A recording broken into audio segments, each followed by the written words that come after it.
We'll see indeed. We'll be getting into the game shortly. As the horn has sounded, the game is about to begin. We're not going to have any skirmishing. It looks like our main man, Ice Coke, chose peace, you know? He's chilling, just going to go and have a normal laning phase. I wonder, where's the first blood going to be happening, gang? The first blood is going to be happening, I'll tell you right now. It's gonna happen on mid lane. Psych! No side lanes anymore. Like, we have some SF into Storm. SF is gonna mess up with the raises, Storm is gonna pull him in, and he's gonna die. Like, that's how it usually goes in these sort of matchups. But yeah, the jokes aside, top lane looks like the most volatile lane, bot lane looks like very attrition heavy, basically just creep skipping and stuff. You have Lion versus Warlock and Necro. Like, you literally cannot contest this lane as Night Stalker. This is basically the lane to survive. Clove is losing HP. I don't even know what's hurting him. Like, he's just dying to fatal bombs and stuff. He actually might just die heads up. There will be a blood grenade thrown in, but he does have the Earth Spike. He's good boots, yeah. Yeah. Boots, Earth Spike, and Fatal Bond. Oh, wait. He didn't... You baited me, Lizard. I didn't bait you. He didn't run the way he was supposed to, actually. Like, he literally...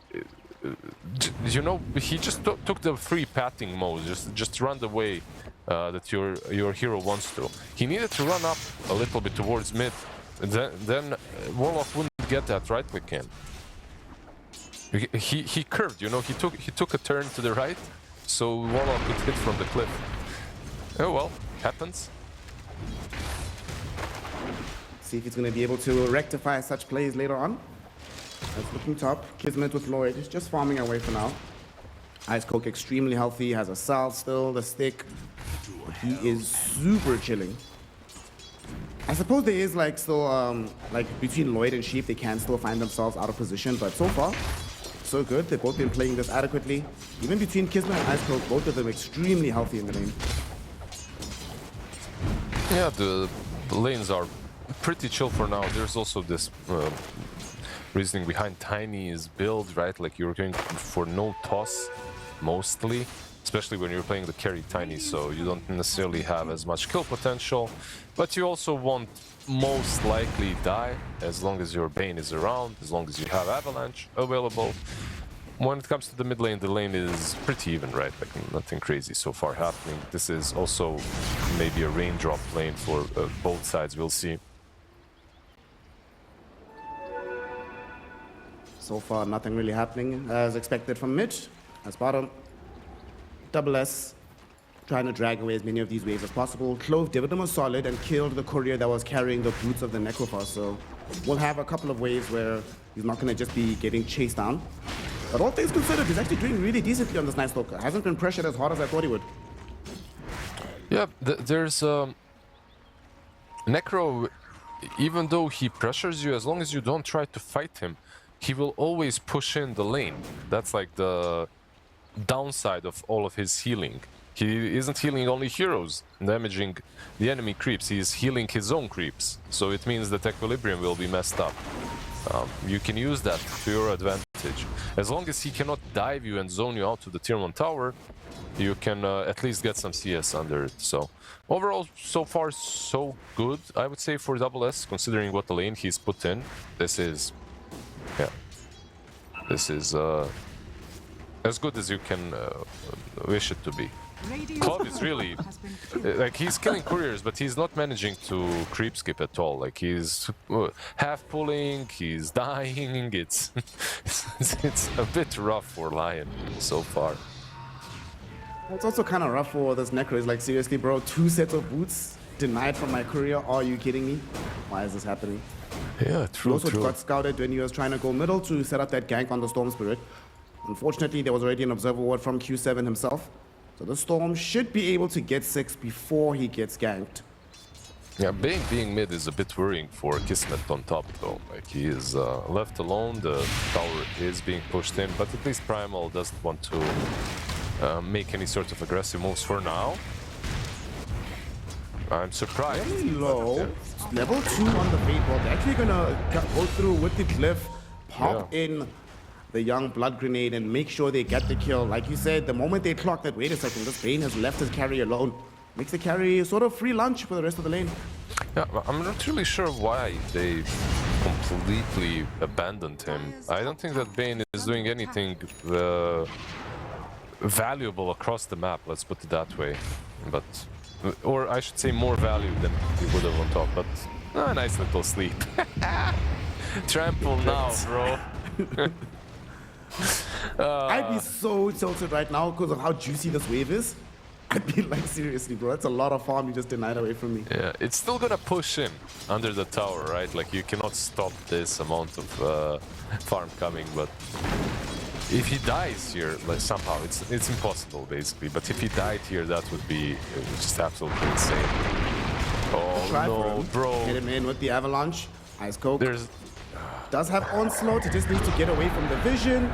Doesn't even actually pop it, he might go back into the lane. Just picks up the phase boots. Wait, did he cancel his own onslaught?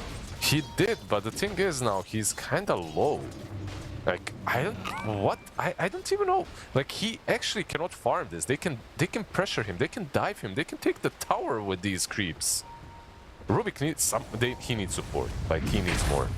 There's no way they let him just farm this, right? Q7 is on the way as well, so they are looking to try and make a counter play. Sheep will get the lift back onto Lloyd. Q7 getting the jump. First rotation of the Storm Spirit will be a successful one. Lloyd goes down. Q7 happy to collect his first galvanized stacks of the game. Yeah, good rotation by Storm, because the two of them actually could have been gone on very easily. They made a small mistake when Primal was next to the Lotus pool. First they gave him the Lotus, second they could have just slept him, and then they could have slept walked him into the Tiny, but out of range a little bit on Bane. So he does get all the farm in the end, but yeah, at least they took some resources from him. Other side of the map, Yume finally has his boots in the inventory, long lost. I'm just going to start building into the Immortal Necrocross build. Actually bringing in some heroes bottom. Shadow Fiend is here. He's trying to pressure the tower a little bit, but the positioning of these heroes on Radiant makes it very difficult for them to make any aggressive plays. SF will feel like he's wasted his time a little bit being here. Yeah, wasted his time, took some farm away from Night Stalker as well. Meanwhile, Storm got the kill on top. It doesn't feel great when your rotation doesn't really work out and the enemies does, but it is what it is. Like, he can still farm the jungle. The reasoning behind that rotation, of course, is Night Stalker being on the offlanes, and it's nighttime, so you want to utilize it, but didn't really work. Maybe Night Stalker going mid would have been an even better play. He's going for an urn, by the way, on Night Stalker. I don't mind that. I actually don't mind the Bracer urn instead of Bracer on Night Stalker, but I don't know if I'd like that. Underneath the Fatal Pond as well as the Shadow Word. So he'll tick out relatively quickly. Double S was on the way, hoping to try and catch Q7. Not going to be able to get a snag on the Storm, nor the Warlock even. He just scurries away in the river. So just a support trade. Nothing too fancy for either lineup. Yeah, they just gotta control the runes a bit better. Like, when it comes to the support duo, I think Dire has a much easier time controlling the runes. Like, you have Lion and Bane. If you're in the right position at the right time, there's no way they can like, maybe Rubik with a lift, but what's Warlock going to do? Like, and both runes so far, the 6 and the 8 went towards Storm. Here they come. They'll make the rotation again, and this time around though, Double S does find the crippling fear, so they get the quick kill on the Necrophos, follow that up by bringing the Warlock down as well. And with all of these heroes here, Kismet even made a rotation, so this tier 1 tower is not going to be long for this world. Yeah, beautiful rotation from him. That is literally why they took Shadow Fiend and put him on the mid lane instead of safe lane. Like, these kind of kills on the Necro are always going to be possible, no matter how many fluffy hats Necro buys. It's not gonna help. Just 3 raises and he's pretty much dead. He cannot heal from all the AoE silence, from all the hexes and impales. It's getting gone on a little bit with the onslaught, and they're thinking about rotating towards him, but Q7 and Sheep will decide to farm instead. Wait, mechanics question. Check this out. If I'm playing Rubik, right, I steal Shadow Razors. Does my Okay. Arcane Supremacy apply to the bonus damage in between the subsequent raises? Well, you don't get subsequent raises. You only get one. No, I'm saying, let's say I had a refresher, right? I'm playing Ruby that refresher. I raised you twice. The kind of questions my play-by-player asks me. Thank you. It does. Questions, bro. I think it does. I think it will. I think you will get more. Like let's say you have this crazy ass game on Rubik where you decide to steal one raise, then refresh, then steal another, or steal one raise, cast it, refresh, cast the other, then steal another and cast that one as well. Like you can technically triple raise that way. I think Arcane Supremacy will apply on the raise damage. Will it apply on the bonus raises stacking? I would assume so. I would assume it would. It's also magic damage, right? So I would assume it would. But nice question. But like, do you like study these at night, like before going to? What will I ask Blizzard tomorrow? That is literally has happened once in the 20 years of Dota. Like, It's just it's inspiration, my friend. In the moment, it just comes to me. it's I know. It's the same for me on the toilet. The same thing I think about. It actually is going to be going for the full vessel out on this Night Stalker. I suppose the temptation is too high. Right? There's a Necro and a Warlock. Like the temptation not to go vessel would be very difficult to resist. I don't like it still. I think it's a debate. You saw their go on Necro. They managed to kill him. Like, they proved that they can kill him. You cannot kill a Necro when Warlock or Primal are behind him, and that's going to happen very soon now that Warlock is 6. And Vessel, I don't think it will change things. Vessel, when you look at it, is not that bad. You know, like you have Diadem, 1,000 gold, but you get a lot of stats mid lane. Yeah, Earthspike misses entirely from Clove, but at least he does have the Finger of Death. That gets thrown out to the Warlock, so ZZZ will die. A stack collected by Clove.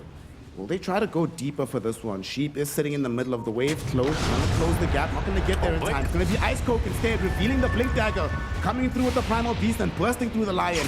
Sheep, will he be able to set up for more? With the help of Q7, they isolate Lloyd, kill him off, even hit him with the Pulverize for good measure. And now the rest of the side here have to run. Raw Gaming, they need to get out. Kismet will toss back Ice Coke. Nice Avalanche, just stalling things out. Q7 is out of mana a little bit, but Ice Coke able to chase him. Catches up with the trample. They just need a little bit more slow to close the gap. Sheep is coming through. Yume's here as well, looking for the Reaper side. Big Earth Spike from Clove into the aggressive usage of the Chaotic Offering. Eventually it succeeds and they bring down the Tiny. What a chase though. This fight started around mid-tier 2 and here we are on the other side of the map where it concludes. Yeah, it was a disaster from the get-go. It was like just doomed because they already went on their first target on Warlock and then they overcommitted under the tier 1 tower. That was never going to happen. The way Lion just runs in, it looked like he has a blink or something, but he doesn't, so it wasn't going to work. At least they forced out the Chaotic Offering. It's like a silver lining for Kismet and the boys, but if you're Radiant, you're really happy with what just happened. Yume didn't get Reaper Sight, unfortunately. He didn't get to use it on anyone, but yeah, he was involved in a couple of kills. He's got his Relic, he's got his Radiance now complete. It's alright, life is good. Just chilling. And the team has just taken away a tier 1 tower in the top lane. The map is opening up somewhat. Q7, so far been the biggest winner in this early game for his team. Hasn't died just yet. Has tons of galvanized stacks. Will move mid to join his team for a smoke. As Ice Coke and the boys on another adventure. Lloyd might be the one they catch here. And yeah, he is super dead. Oof, and he gave away Nightmare. There's like a very different playstyle right now that is available for these two teams. On one side, you can literally play whatever and however you want to, because you've got Storm and you've got Primal with the Blink. On the other, you have a Night Stalker that has now completed a Vessel and the mid lane SF. And this is... Now I'm going back to the Vessel point. Why I dislike completing the Vessel. It's too much gold. It slows you down quite a lot. Like, it's good if you can get some pickoffs, sure. but this was given to them. It's really difficult to initiate properly now for them without the blink. If they had a mid laner that's a spirit, like an Emperor or something, then sure, but let's see. Maybe just Dark Ascension alone and Nighttime will be enough. Could be proven wrong, of course. Wouldn't be the first or the 1000th time. To your point though about this getting the earlier blink dagger, I feel like if this vessel doesn't work, the main problem is that it's gonna delay. You're gonna need nullifier at some point in this game on the Night Stalker. And if you just spend your time, you know, with the vessel not really doing anything, because blink you can still farm a little bit faster as well, then you'll really feel it in like the later portion of the mid game. Like, damn guys, we need a nullifier, but Night Stalker is an item behind because he went for the vessel. It's a really good item, by the way. It's like old school build on Night Stalker. I don't think it's bad. The stats are good. Everything, the build up is nice. Yeah, they just want to deal with the Necro. Basically, is over. This hero forces you to kind of overthink it. We've seen Trellis Crozier yesterday as well a couple of times. Top lane. Ice Coke getting gone on. Should be brought down here. They have enough control for sure. Tried to pulverize like 3 times there. So many interrupts. You know, Nightmare, Hex, Earth Spike, and Avalanche. It's a nightmare for a Primal Beast. And he's going for a BKB, by the way, as well. So it's only going to be the grip that can stop him. And if you use the grip to stop him, Rubik literally all he needs to do is just wait for it to happen. He can snatch it on his own for himself. And grip on Radiant is really good. Like Sheep can use it on the Night Stalker perhaps, you know, and suddenly you don't have to worry about all the AoE silence running you down. It's a smoke rotation from Raw Gaming. They're coming through the bottom side. They want to utilize this nighttime. Unfortunately, they've been scouted first. Chaotic Offering dropped down onto the Night Stalker. Not dead just yet, though. They can't get off the Reaper side. Clove is applying all the control towards the Necrophos. That might have just saved the Night Stalker's life. Unfortunately, though, Ice Coke shows up, dives directly on the Night Stalker, and they bring him down. And now there is nothing to stop Q7 from running rampant in this fight. Oh no, maybe there is a big Requiem with the Avalanche Toss combination. Gets him down. Beautifully done by this lineup of Raw Gaming. Pulverize gets cancelled out by the toss. Ice Coke forced to flee back, but Clove stops him with the Earth Spike. So they're not going to be able to catch up to the Lion at first. Eventually he will die, but Sheep joins him in the grave. So it's a 2-2 trade in the end, but they get themselves the Storm Spirit. And the fact that they replied to that fight, they got jumped first, but they still walk away victorious in the end. Why, by the way, why did he choose to steal Hex over Grip? Do you know? I don't know. Because he was literally next to the Bane gripping the Storm, and Lion used Hex after the grip, and he chose to steal Hex over the grip. Interesting. I mean, maybe he just didn't see it or something. It can happen. Maybe Bane was behind the tree, or I don't know. In any case, yeah, didn't happen. This is a dream Rubik game, by the way. The more I think of it, the better and better it is. A couple of other things that the Sheep will be getting in this game. First, you see the tree throw, not what he wants, of course. He wants Avalanche. Anytime you steal Avalanche, you feel like a goat. It's like one of the best spells always to steal on Rubik. And another thing is, he is queuing up a Blink. I honestly think this is a quick shard game. Like, you're playing versus Night Stalker, just a shard to lift someone out of the... Like, if you manage to lift Necro or Storm out of the Crippling Fear, it's like already game winning. Because Storm can zip out, he can't really follow where you toss the Storm quick enough, like he can't guess. And same for Necro. If you lift Necro out of Crippling Fear, all he needs to do is just use Ghost Shroud, and then he can reset. So, we'll see. Like he's listening, he actually queued up the shard while you were speaking, so might choose to go for that first before the Blink Dagger. The side of the map, Lloyd just going to be protecting Butterfly Effect as this SF is farming towards his BKB. Got Blink, Kaya Yasha. Once the BKB arrives, he's going to feel like, guys, I don't want to be farming no more, I want to go farm some heroes. But it seems like they have a similar inclination on the other side.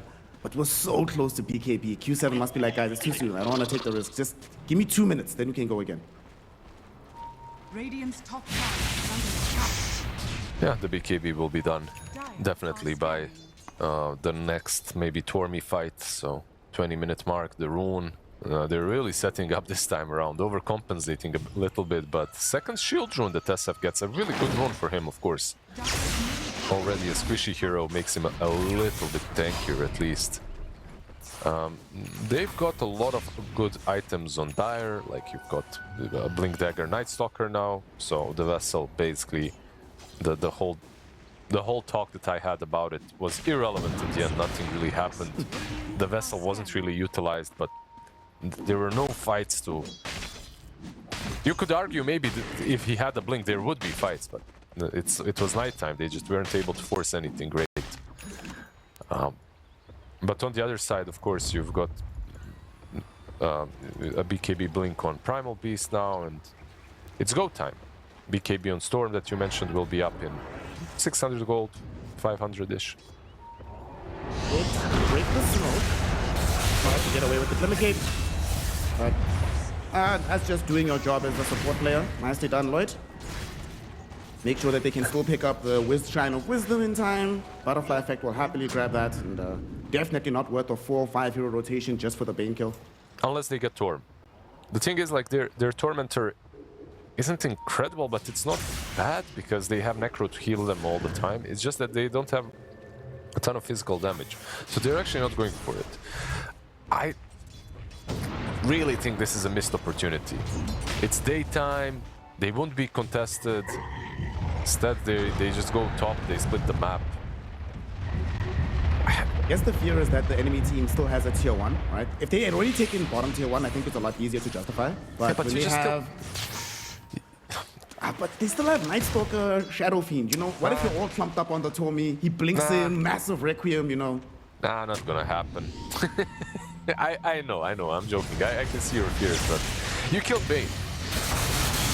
BKB Storm. Once he returns to life, he might be able to set up to try and save the Lion, but nope. Storm Spirit just pops the BKB, ready to use the 9-second charge. If they don't get anything more out of this, I feel like that's a very good use of the life of a Lion to take away the 9-second charge on the BKB. Dire are scanning. Back to hell because of a BKB feels bad, man. But it is what it is. Gotta sack himself sometimes. What do you think? Which one of these two teams should have been playing a more active kind of a game right now? It seems like they hurt me. Tiny is leading the charge down bottom. They don't have any vision in this area, so it's going to be quite difficult. The kill that they need. Oh, Q7 just shows randomly. Oh my goodness. The worst part about that is he's actually standing in the safe part next to the tier 2, chilling, trying not to get scouted, but he's like, it's been 15 seconds. They haven't shown yet, guys. It should be fine, right? Nope, it is not. To be fair, just like you said, he was farming from a really good spot. Like, the mistake wasn't there. The mistake was to farm that spot at all, because even though you're farming from a safe spot, the creeps are giving your position away.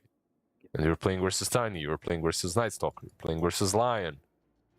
Like, two of those, well, all three of those heroes have AoE stuns, AoE disabled, so they don't really need to know your exact location.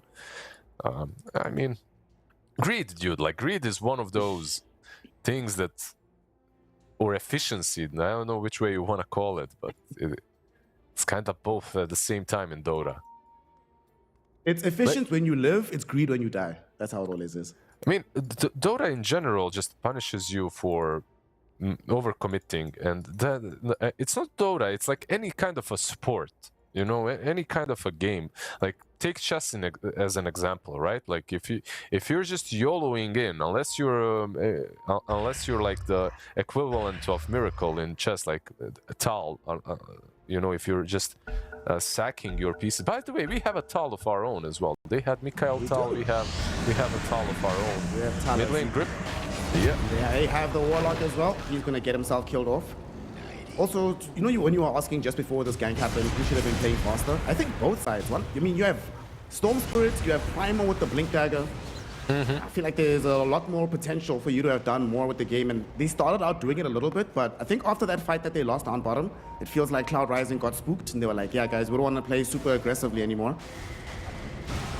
Yeah, I think the BKB timings were a bit weird on Radiant. They had them on Storm, they had them on Primal, but not a single one on Necro, of course, just yet. So he single one, like he's gonna buy multiple. But yeah, like no BKB on Necro might have prevented them from making any grand moves. Another Clove kill will on just Clove. get picked off quickly by the Twin Gate. Ice Coke is like, thank you very much. Bro, look at the Lion's inventory. This is such a throwback inventory. You don't get to see this all that often anymore. A Tranquil Blink Dagger. Just heads up. I gotta admit, whenever I have this kind of an inventory, I feel like I'm back to Herald or something, you know? Like, I quickly buy a couple of branches, wards, dust, something, you know? Just buy anything. You have Oh, no. Who'd he sleep? Where is the nightmare ending?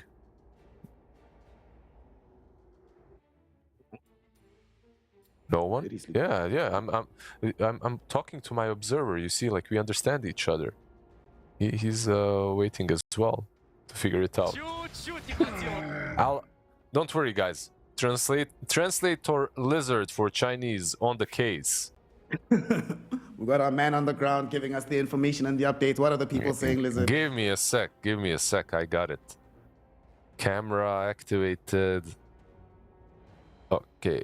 It's unsuitable for sleeping too. Yeah, they're talking about sleep. It's bugged. Oh, remember when Ask he the got referee. back into the game? When he came back into the game, he did say bug and he was asking question on a bug. It seems like I have to die once. Yeah. That's what. So you see, observer is trying to show us something. We just have to listen. You know, it's like when a dog brings you something and just points in a direction. We just have to listen to our beautiful observers. Thank you. Mwah. Shout out. Script. What a G. He's still. I mean, it's still It's nightmare. still- But how Okay, did we'll it see when bug, he by the way? respawns. How exactly does this bug happen? I'm not really sure. Is it something with Rubik? It's probably Rubik stealing it and then you have two nightmare ends or something. Or stealing the nightmare end itself on Rubik. Maybe when he DC'd, it was like during the nightmare on the Bane. Let's see. I always Maybe love he- that literally every single year we find some new and exciting bugs in this game, you know, still in beta. Well, we caught the bushwhack bug as well, and oh, he still doesn't have it. Oh, he Dude. still doesn't have it, yeah. Yeah, bro. I Oh mean- my god. This is unplayable. I mean, if he cannot sleep, it's unplayable. I think I don't know what happens. Referee needs to decide, but if he doesn't have sleep, if he cannot sleep, it's gonna be rough. Maybe it's just a visual bug now. Okay, let's see if he's gonna. Can he test it somewhere? Well, he could have Fine. used it on himself already, right? Like if he wanted to test it in the fountain. It Bro, this is probably just not works. It probably works. He has it on Altcast as well. Yeah. Well, we're gonna have to pay very close attention to what Lloyd is doing in the upcoming fights. Because if this actually doesn't work, and this is the reason you lose a game, bro. Oof. Let us not hope for that eventuality. But It's as just we're a- back in right now. It's just a indie game, and we're just playing for a small little private tournament, you know. Jump in, Q7, pump the BKB with Ice Cold as well. They do channel out the Fiend's Grip on Ice Cold. Cancelled out by the chaotic offering of this Warlock. Q7 right on top of him, trying to kill this Bane, but he's still alive. In the meantime, Butterfly Effect jumps onto this Necrophos, pops him with the Requiem. Now the rest of the lineup has to run. They're TPing out with Q7. He does manage to escape, but they spent so much time just trying to find and deal with Bane. Nightmare or not, he's creating the nightmares for Cloud Rising. Yeah, they didn't even have to deal with him post-rock. Like, the rock was enough. It's just that there was nothing else to do. Like, after the golem was dropped, Storm was kind of behind enemy lines anyway. And yeah, like you said, it took a lot of time to kill the Bane. Maybe he could have just ignored him. After all, this Bane has no spells. After he uses the grip, he's more or less irrelevant. Has no sleep for the save. Of course, Enfeeble and Brain Sap are usable, but very rarely do they have as much value as the Nightmares, so...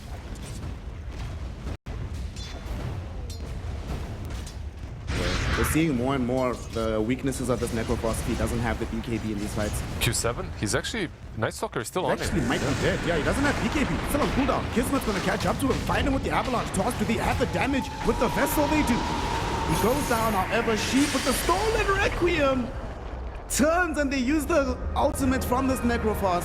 Get him down. Reaper Cycle, cancel out the Roshan. So there's no Aegis to play around with, but at least Double S will ensure that Sheep will pay for his transgressions. Really sick play there from the Rubik, salvaging these moments just a little bit for Cloud Rising. Is under attack. Yeah, Lloyd's still running around with Nightmare's End. Sounds like a... Sounds like a band name, Nightmare End. Nightmare's End. What Or kind of song, band? at least. It's some like a... grunge band? Tower is under attack. I won't call it. It could be it could be like a grunge Christian band, you know, like one of those that play in churches only. Yeah. Some like, who was that band? Some POD or something. It's positive. It's Nightmare End. They just sing about Jesus and stuff, you know, like how life is beautiful. Every bad thing comes to a pass. So guarantee that whoever writes that good song does not play Dota. There's no way. You cannot. Yeah, like it disqualifies you from the whole establishment immediately. Okay, so they have one guy with one less spell. They have another guy with only 2 items in his inventory, and they're still winning. By the way, on Dire, they're still doing quite fine. He does have Partisan Brand, and it's enchanted greedy plus 100, so Lion eventually will fill up his inventory. Something is flying maybe to him. Got a No? forced off. Yeah, he just got forced Oh, off. nice. And they have a He's on the come BKB, up. Look at him go. and the BKB on Night Stalker as well, by Is under attack. a lot of big impact items. BKB on Smoke Necro, of action. course. Double S thinking about making the drop. He's gonna go directly on the Stone Spirit, who immediately trigger out the BKB and they turn Chaotic Offering, Fatal Bond with a huge trample. They are able to burst through too, but unfortunately with the Fiend's Grip now onto Ice Coke, he's taking too much damage. He's able to turn with the Pulverize, throws it in onto Kismet. Butterfly effect though, standing his ground, throwing in the right clicks. Eventually able to punch through him, find himself a triple kill. Tiny. Kismet looking to catch up to Q7, not gonna manage to do so. And again, Lizard, they find the initial jump, it gets countered with the Chaotic Offering, but the lack of their ability to keep the Necrophos alive is just dooming them in all of these fights. The Shadow Fiend is just jumping him all the time. Yeah, but how is this happening? Like, I actually have to look at the replay because I thought this was like a terrible fight for Dire. Like, you're jumping, all the BKBs are up. Just look at Necro. How does he die here? Where's the BKB? Like, he has a BKB, but he's not using it. He just got impaled. Honestly, he had like a good 1.5 seconds to press. This fight was basically lost by Necro not pressing the BKB. That's a good old passive item coming into play. Unlucky. Because the thing about Dire's lineup, unless Lion is insta-jumping you, or maybe Bane with the Blink eventually, Blink jumping you and gripping you, but even the grip from Bane doesn't work because you have a rock, right? So it gets instantly cancelled. The only thing that can stop you from pressing the BKB is Lion with Blink Hex or Blink Impale. But it was late, like... I think Lloyd is saying that his grip still doesn't work. I'll check for everyone. Just gonna take a moment for our reporter on the ground to tell us what these events are. It's a beautiful question. He just wrote, guys, how do I play this game? I cannot use sleep. It's a fair question, but you're winning, bro. Just chill. Chill, it's good. Bane Elemental. About to pick up an Aether Lens for himself. I really miss this item. I miss when it was more common among supports, you know, when it wasn't all about just pure utility on all these heroes. When people actually tried to use their spells in fights. It's a garbage item, unfortunately. It's like good on him and maybe like another hero like Rubik sometimes, but unfortunately Aether Lens is too garbo. I think Aether Lens at least needs some sort of you know, an item that you can build into. What did we have in the past? Like an E-Blade, right? You had E-Blade. Maybe they can figure out something with it. I'm not sure what. Krell's Crozier or something. I don't know. Just Can be part of the build-up of Dagon, actually. Yes. Dagon must require Aether Lens. So it can get Dagon from the trees out of vision. Wonderful. I mean, honestly, Dagon already gives you it gives you the spell range, so cast range. Maybe. Nice Coke getting caught. Gonna get dragged back with the harpoon. Double S is on the way as well to try and catch him off, but he throws back the rock, pops the BKB, stuns everybody, and is going to be able to TP out to safety. They didn't have the force online. They already used it. If they had the force, they could force the Bane into a grip. Or if he had the Aether Lens, maybe it could have worked. 98. Kismet's able to get forward, finds Sheep. I feel so bad for Sheep. He did everything he could. Psychic headband to push back Double S. Didn't want to wait for the opportunity for the telekinesis. Unfortunately, everybody has blinks on this Dire lineup right now, so easy to catch up to you no matter where you are. Yeah, it's one of those harder games for Rubik, where not only are you playing versus a lot of blinks, they recognize what high value you have, so they're just all jumping you. It's like sometimes when you're playing versus, Rubik, people just ignore you at fights because they don't value as highly. But not this time, of course. This time he's really not having it. Aeon Necro will help from eventual blink-ins from Lion that we talked about. But BKB still needs to be pressed. Still need to press BKB. Would still like to see the Aghanim Scepter emerging from him, but we're still a while away from that. He's going to be focusing on Heart for now. But the real focus is going to be Roshan. Big Man could be up in a minute. So both teams will be thinking about how to approach that fight. Is there anything that anybody still needs that they're building up to that could be reasonably finished before the Rosh fight? Now 25 on Shadowfiend is actually really close, and minute 35 Wisdom is coming up, so it's a 25 SF with Blink Hex, Aghanim, Sky Ayasha. Like he's building up Lincoln's next. Another build, of course, is like a refresher, but Lincoln's also pretty good this game. There's just Pulverize, there's Reaper Sight. A lot of things that you can deal with.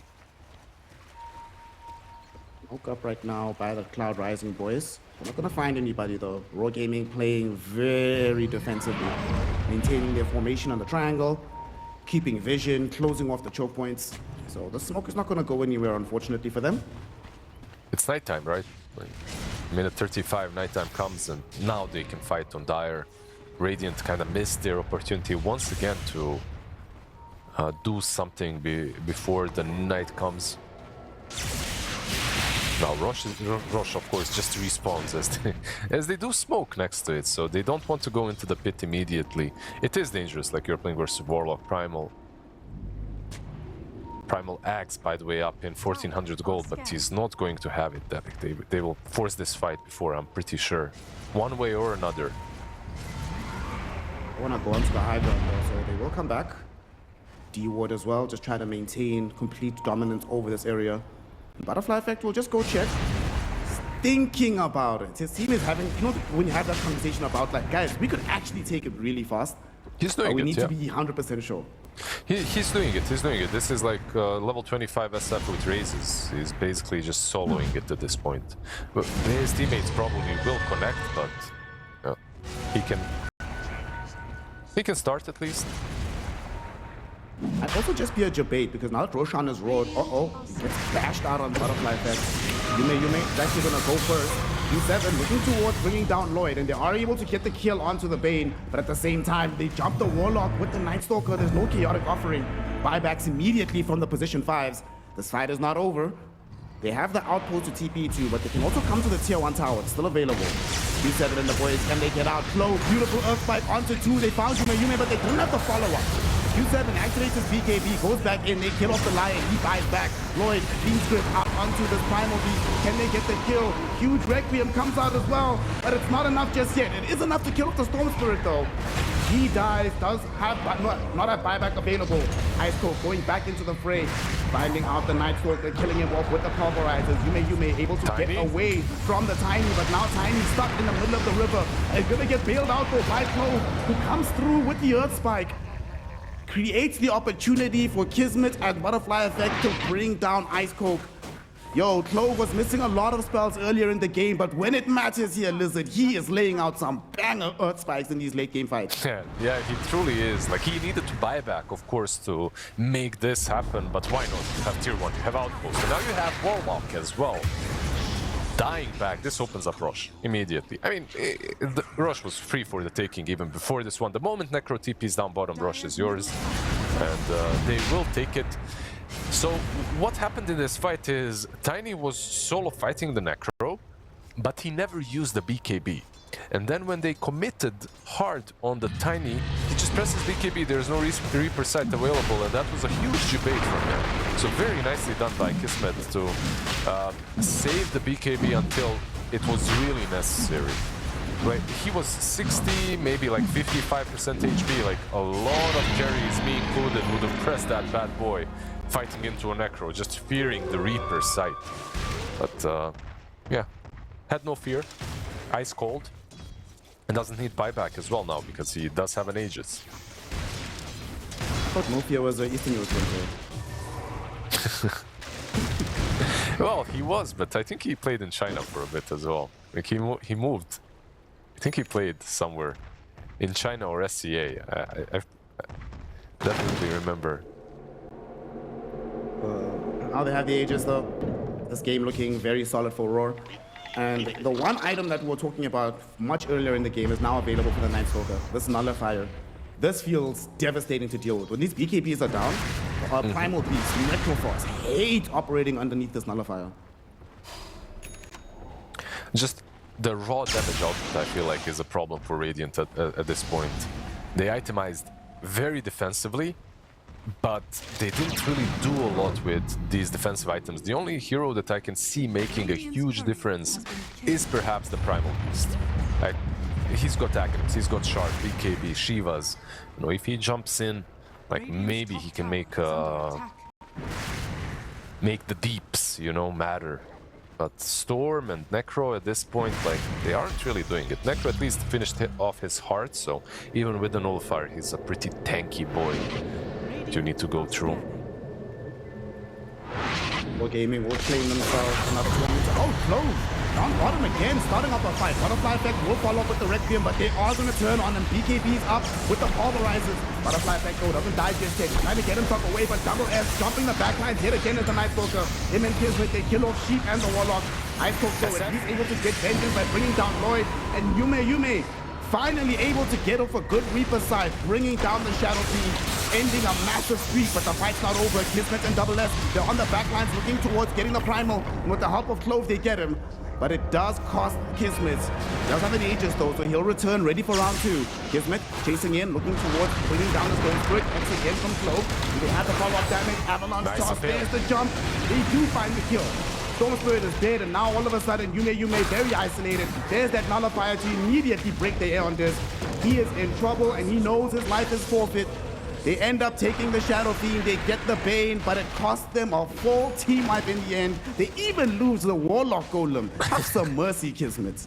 Yeah, it looked kinda good for Radiant. Like, they anticipated the move, they reacted accordingly. SF died very, very early on. The grip got cancelled, like, in a fairly fast fashion. But the Aegis was the difference maker, right? Like, you have Aegis on this Tiny, he didn't use the BKB. By the way, he didn't use it at all, even with his second life. So he still has it for the push, maybe mid, maybe bottom. So he's sitting on 50% HP. Gotta be a bit careful, but the Vessel charges might heal him up a bit. Well, maybe he's looking at what happened with the Necro, right? And he's like, if Yume is not going to press BKB, I'm not going to be a bitch and press BKB. I'm going to play this honestly. Yeah. That's it. It's like a real man's game, you know? You don't really use BKBs. He's got Satanic now as well to heal up. But, Necro was fairly difficult to kill that fight, right? Like, he managed to chase down the SF, he managed to do a lot of damage, but Storm unfortunately lost all his mana very early on. I mean, very early on at the end of the fight, so he couldn't really contribute any longer. Necro is full HP, full mana, but his teammates are dead. They smoke again. They might not have ages to play for, but they still want to constrict the map as much as humanly possible. Heading to the north side. Only a Rubik that's hanging out here in this top lane, so not really worth their time. Look how scared they're playing at the moment from Cloud Rising. They can sense that something is wrong on the map. They are just sitting in the base. And they probably know that, like, if they lose just one fight, they get picked off without buybacks, the game could just end. Pretty much, like, you are playing into a tiny SF lane. Any sort of a fight around your base and you're losing at least one set. They have a tier 2 top, so mega creeps are a bit difficult, but they control you. Realistically, this kind of a tiny with Flair's Boda, like, he hits too fast. Let's actually do a neutral check. We haven't done that today. Flair's Boda on the Tiny. We've got ourselves the Conjurer's Catalyst on the Magic Green SF. Whew, that's something. And I love this Dandelion's Amulet on the Night Stalker, but especially on the Lion. He's recognizing his ability to just change team fights with the correct spell. So he's like, make sure I don't die, guys. That's the number one thing. As long as I don't die, they don't have any nullifiers, we can always win the fight with more disable. Yeah, most importantly, he's 6-slotted. With the banner, at least. Has a gem and a banner, but yeah. Realistically, 3 items, but it's good, it's good. Like, the greedy did pay off in the end. He's going for Aetherlance of his own, by the way, just to have that extra range for... I mean, I kind of like the Shadow Blade or something like that as well, but okay, Aetherlance also not too bad with Earth Spike, especially when you have a cone on your level 20 talent. Just wants to stay in the trees, man. Doesn't want to put himself in any material danger for these fights. The fight will emerge in about 2 minutes when the Roshan does come up. Cloud Rising know for a fact that if they give up another Aegis, there's almost no way that you win this game, so they have to contest this Rosh. But it's so difficult. You know they'll have the better positioning than you. And you've just seen how tough these fights are. I think right now the biggest problem they're dealing with is that either Warlock or Rubik can never get a fight because SS always finds one of them. So they need a way to be able to protect them both simultaneously, but how do you do that? Well, there's an Aghanims being queued up by the Warlock. I don't know if that helps, but it's something. Like, he basically can't buy it out right now, unless he wants buyback, which is... I think you buy out the... Yeah, he's buying it out. You buy out the Aghanims at this point. Saving one of these 2 supports is impossible, realistically. Like, he has a nullifier, so... I guess you have lift, like, to work against him still, but 4 staffs, Glimmer Capes, these kind of things are just way too easy to nullify off. And a very close game. Even though they have like a 17k lead, I guess Gaben understands that one of the heroes on the dire side has only 3 spells, so he's giving them not as much win rate probability. I even forgot that Lloyd doesn't even have Nightmare. He's literally playing without Nightmare for the last 25 minutes or something. Nightmare and, you know, beta spell being loaded by the Christian boys. Sorry, Lloyd, that you had to test it out here, but what can we do? So they're coming middle now on the side of Raw Gaming, looking for a pick-off that could open up a path to maybe taking some building damage before they make an adventure towards Roche. And Kismet is pushing in this bottom wave. Look how large this wave is. 2 siege wagons coming through, a bunch of range creeps, and they have the banner. They have much better control of their emotions than me. There's no way I wouldn't banner this whole team. Look at it. They're saving the banner. They're just saving it probably for the Aegis. And they will have to, but yeah, they most likely do not feel very comfortable pushing high ground. And honestly, I wouldn't either. Like, first, they don't see the 18k lead that we see. But at the same time, even if they saw it, I don't think they would have pushed. Like, it's just way too scary. You're playing into Primal, you're playing into Warlock, Necro, Storm next to the fountain, right? Like, that's the scariest part of them all, maybe. Tron is up now, though. He is chilling in the bottom side of the map. He's at home doing his thing. Doesn't want to go to work just yet. See if anybody comes to bother him, knock on the door. You just have control of the area right now. We are getting also close to having the Storm 25. Storm 25 and Aghanims. So, okay, when he gets Ags, bro. Ags plus Conjurer's Catalyst with the 25 talent. Q7's all of a sudden going to start hurting in these fights. No, absolutely. I think overall they were missing quite a bit of damage in some of these fights. So it can help, especially when you're playing versus like a 5k HP Tiny with Satanic. You need to get some extra damage on your side. Luckily, Necro, all you need is 2.5k. Oh, Lloyd, just buy, bro. Just buy. Get picked off. Double S gonna try jump the back line. They actually found Q7. At the same time, Double S is focusing on the Warlock. He wants to get him out of the game, and he does manage to do so. Lloyd buys back. They're looking towards Yume. The Aeon just will save him as he flees onto the high ground. Kismet right next to him has already used the BKB, so the Reaper side will connect, and it will bring him down. 100 seconds in the grave, no Tiny. Lloyd gets tossed into the fight by Sheep, but he gets off the grip right next to Q7. Immediately gets cancelled though by the onslaught of Ice Coast. Lloyd dying back, and now they stole the grip. It gets thrown onto Double S. Night Stalker cannot escape this fight. He goes down, and while all this was happening, Kismet fought back, but he couldn't rejoin the fight in time. Just a resounding victory for Cloud Rising in that engagement. Yeah, like I said, all you need to do is chew through 2.5k HP of Tiny, and then Reaper sight him, so all this tankiness doesn't really matter. The fight started off kinda weird, like the Bane got immediately initiated on, deleted. By the time he bought back, they reinitiated, and sure, you killed the Warlock, but I feel like it was a big debate. Rubik is the one that needs to die. Like, when it comes to these supports, Rubik actually does more. Even with the Warlock Golem, even with the Aghanims, I think Rubik stealing grip is game-losing, basically. We also can't underestimate just how much work Fateball does against the Tiny, given that most of his damage is just like base damage. It helps quite a lot. The spell damage mitigation as well, of course, from Fateball. But overall, this is, I believe, the first time that I'm seeing a grip stolen. And I'm also kind of surprised because it's an easy steal. I guess he had a really rough game when it comes to everyone jumping him. This is the first time where he managed to kind of stay out of sight and just steal the grip the moment it's used. He actually tossed the Bane in as well. So. And then he stole grip. Yeah, just very nicely done. The Aeon Disc, of course, really helping out. They weren't able to kill him off. This fight was basically decided by the Rubik. Like, he's the one that made it work. And he still has grip, by the way. Sheep high key carrying in that fight, doing every possible thing.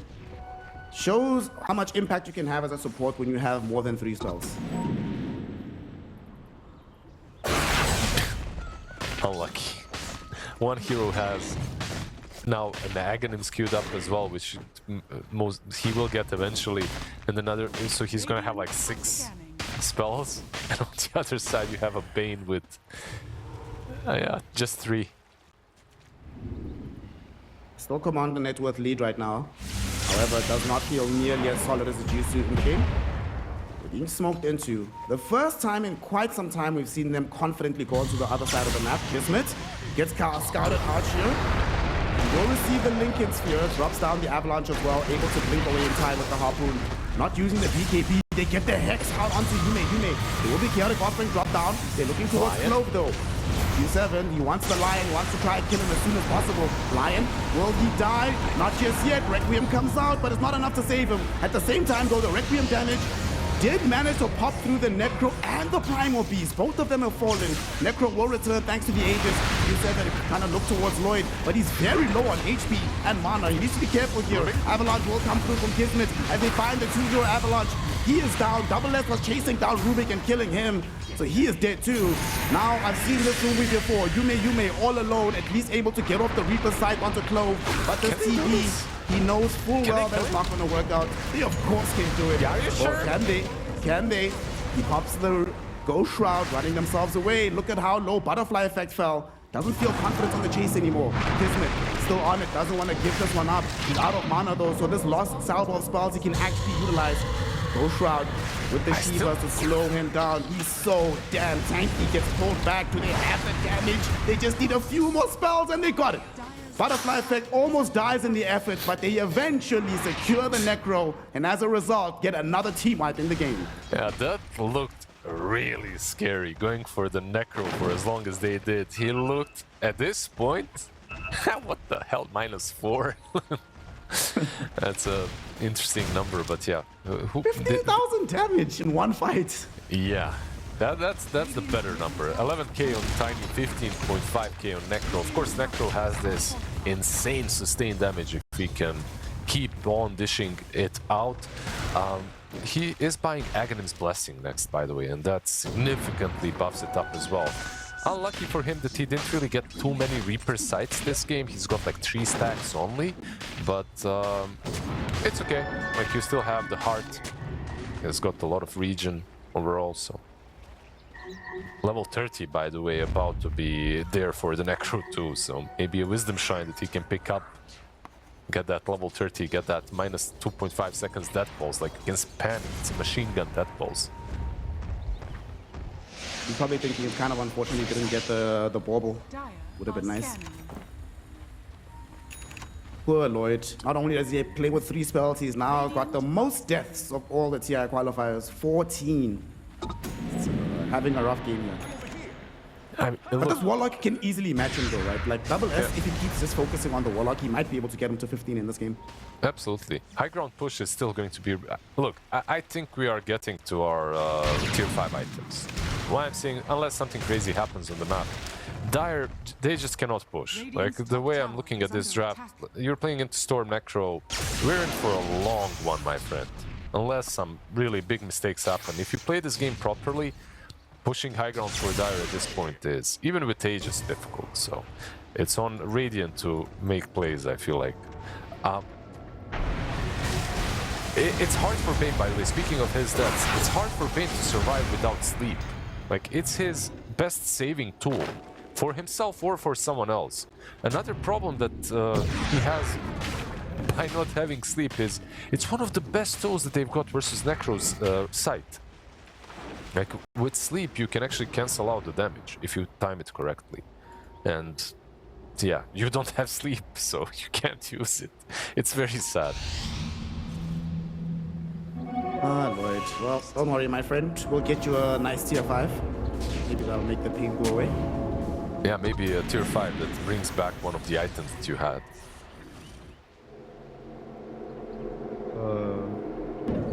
This is proper. If you have ever been a fan of Chinese Dota, you have seen this kind of situation so many times, where one team is up like 20-something thousand net worth, they have more kills, they have all the map control, but they just simply can't go high ground. So the game extends into perpetuity. Oh, you love to see it. Yeah, you know what? Like, I was calling for a refresher on SF, and I still feel like it's an incredible item. But do you think that maybe the fact that you can double hex, double BKB is the reason why he just isn't going for it at all? I guess so. Because if you do go for it, you're super reliant on making sure that everything lands perfectly clean with the rest of your spells. But I could still see it, right? Because there have been those moments where they get Yume, and he's far enough away from the Night Soldier that the Nullifier is not there. So maybe having that additional fear could actually be useful. Yeah, double Requiem for me still feels game winning maybe, but the inventory that he's got is definitely well itemized. Everything is necessary here, even the travels too, like the mobility, the Lincolns is good. Just so he doesn't have to fear the Necro just constantly using his sight on him every time he drops low. Speaking of Necro, by the way, very close to the Blessing. Buyback status, of course, is what worries him, so he's not buying out just yet. Level 30, extremely strong. 3.6k HP, and on a Necrophos, that's like 10,000 or something. Pretty much. Plus all the Aghanim Scepter health decay that's gonna increase with his current health region. It's like, what, the extra 60 when heart is kicking, I guess. Maybe even more. Depends on how many Sadist stacks he's got. Kismet also going to Ags on the Tiny, so he's going to be getting that tree volley. They have been lacking some of that long-range damage if Clove isn't right there on a target to deliver the Finger of Death, so gives him an additional dimension of initiation. He's basically, what else do you buy on Tiny at this point? Like he's got the Moonshard as well. Aghanim Blessing is the only thing left. So, makes sense. Yume? He managed to catch Yume randomly in the wave. Clove yet again getting the disable. They have the Fuse Grip too. Yume has no allies nearby him. They're not even attempting to come and save him. Clove again coming through with a surprise initiation, catches this Necro, and they just kill him off. He's super far from his team. They might be able to force him to buy back. Just a beautiful pick-off. He had a second to use the BKB again, or am I wrong? Like, Aeon Disc got rid of the grip and then he had a second to use the BKB. But he didn't. Maybe he just thought that he cannot survive. Which is pretty fair. I think maybe he could have, but in any case, yeah. The teammates were nowhere near. You gotta force this buyback now. Absolutely. The Roshan banner is dropped. They don't even have Aegis, but who cares? You want to make him buy back. And the thing is, I don't think they even defend bottom. I think if you're Radiant, you just let bottom go. Okay, Storm is in. A lot of damage from the Storm Spirit. My god, pulverized follow-up out onto Kismet with the Reaper side from the buyback of Yume. They get him killed off 2 minutes in the grave. It's a dieback from the previous fight around Roshan. Shit, oh my man. goodness, Q7.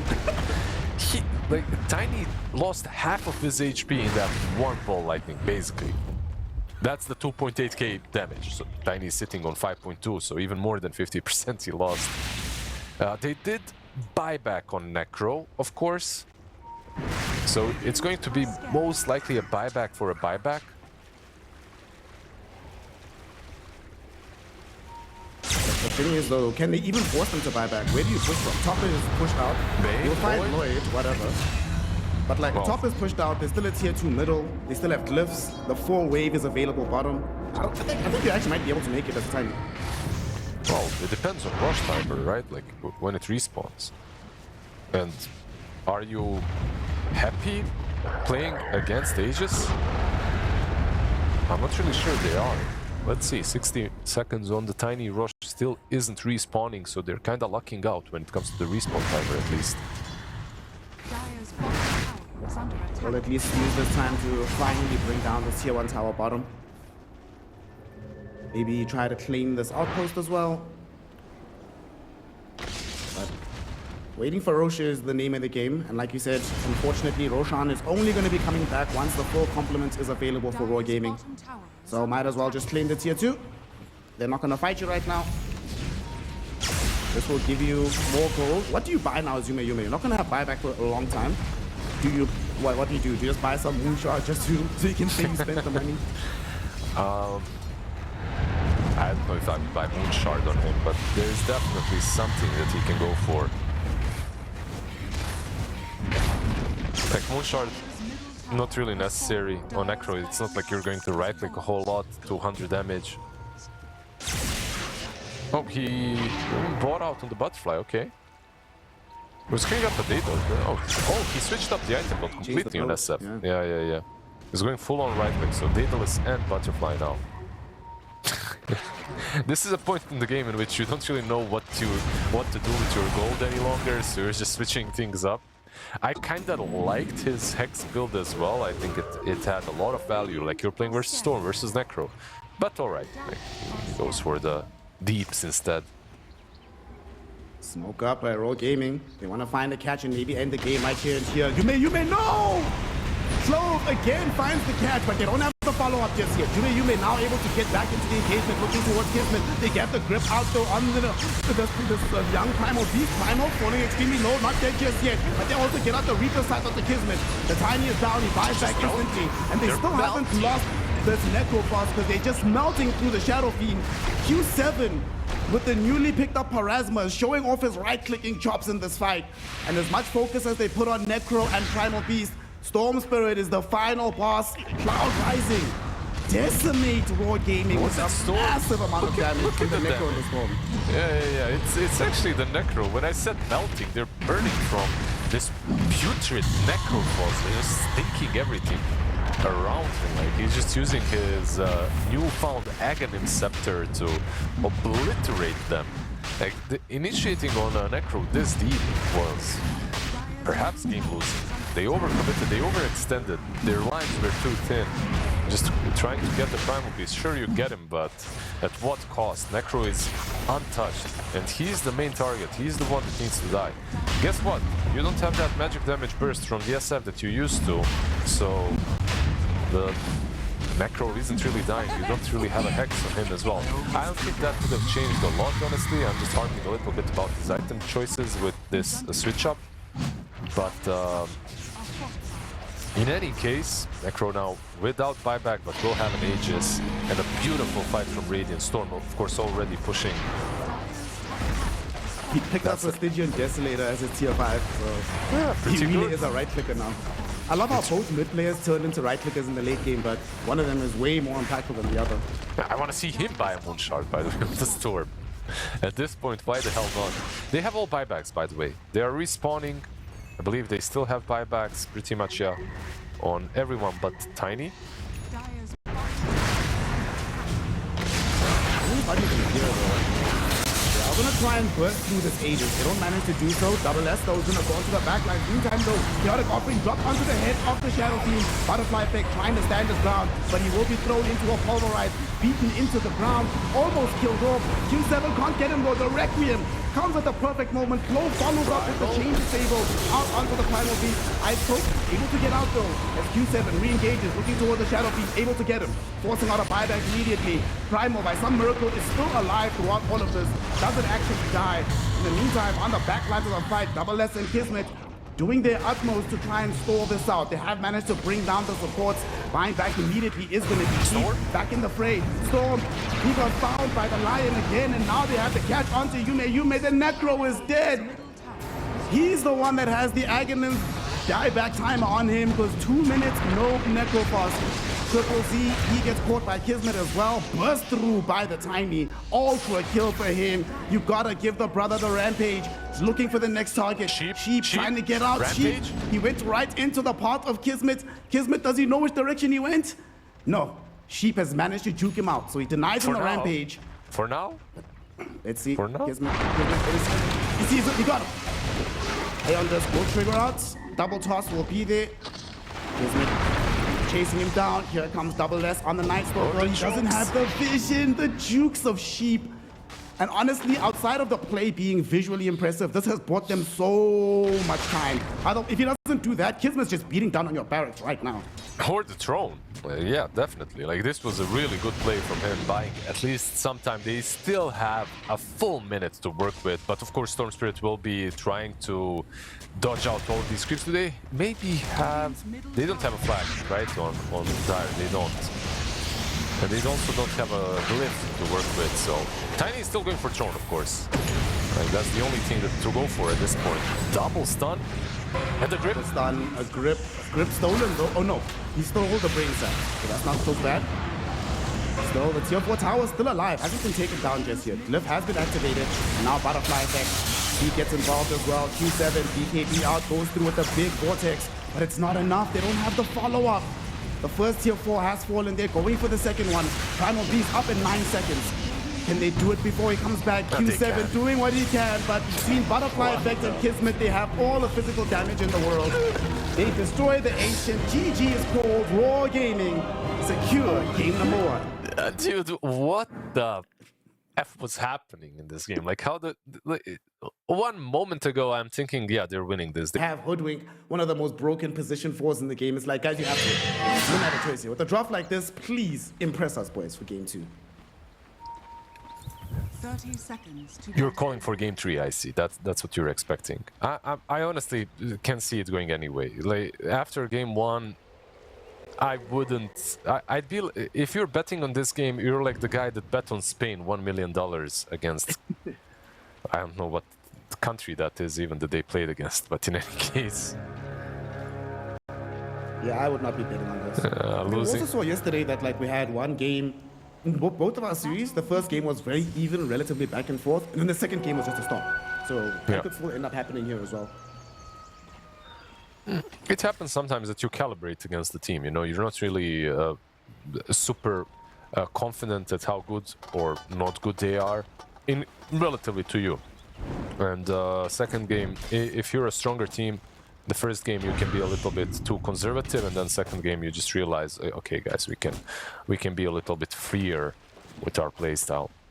It happens a lot. You're also playing into a situation where, just like Rock Lee, Lloyd is unshackled. He has all the spells available. So, He's now gonna be next level, bro. he's gonna be confused this time around. You know, he has too many spells to work with. He's like, since when is Dota 2? Why am I playing like an MMO right now? There's too many buttons, guys. Yeah, he needs to get one of those new age WoW rotation kits, you know, where you just press one button and it does your whole rotation, all the damage. Top lane, Yume, just doing his thing, farming around. Slaughter, of course, is going to have a very good time. This, as good as this lane is, like the Kez and the Witch Doctor, Slaughter or Wind Ranger is also terrifying. If you step out of position even a single time as Triple Z, you are just dead every single time. Yeah, Triple Z or Kez, like both of them can die, realistically. Like if Power Shot connects, if you're a bit too deep. We'll see what he goes for on level 2, by the way. Will it be the Paralyzing Cask or will it be more of a heal-oriented lane? He actually goes for heal on top, which is okay. I mean, decides to go for that instead.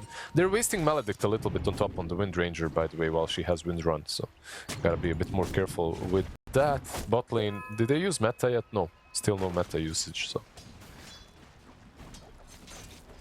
This is the guy that would be extremely patient with his BKBs, but there it is, it gets popped now as they throw out the curse onto Ice Coke.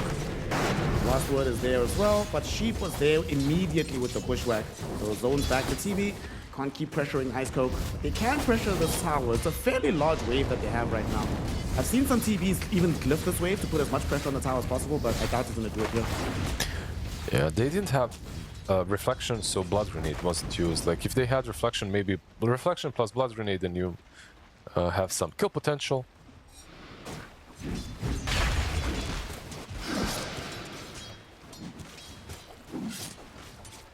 We have to take at least one look at the boring lane. So what's happening mid? Oh, they're farming. Cool. Well, That's all I have to say about mid. yeah, I mean, it is an interesting matchup. Like, this is a matchup where Puck almost was unable to CS back in the day, but things have changed quite a lot ever since. I mean, first and foremost, Tiny isn't playing around toss anymore. Club?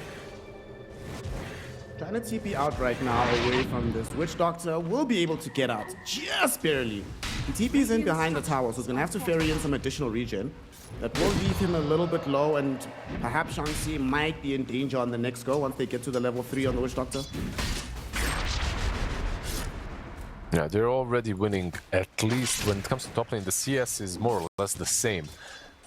But when it comes to region, when it comes to resources, they're definitely winning on Dire. Kaz is still working with his set of tangos, so is Witch Doctor.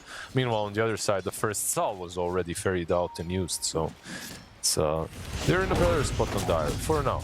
It can all change, of course, but for now, they're doing really well.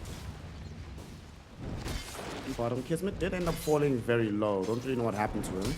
Infernal Should Blade? be fine. Yeah. Oh yeah, Infernal Blade, Bushwhack, or Acorn Shot on Infernal Blade. It's a lot of damage. They have level 2 Scorched Earth as well, so basically this is a lane where they picked Terrorblade, but this Terrorblade could dive. Like, they could dive him. Woodbank and Doom are strong enough. We'll see what kind of a build Doom goes for. This kind of a game, I mean, you're a game down. I think Radiance, for me at least personally, wouldn't be a bad choice. You know, if you go for this kind of a Phase Boots Drums build, you can, with a Shard, like, you can fall off very quickly. Radiance versus Reflection, of course, has its downsides, but Witch Doctor is bottom. Yeah, but he immediately got scouted. Lloyd was here with the Observer Ward. Got the vision, gives the alerts towards Kismet. Hey man, need to get the hell away from that tower. And Triple Z will realize he's wasting his time. He'll just go back top, but now they're actually gonna dive top. They're gonna go directly onto the Kev. They know that he's alone at the moment.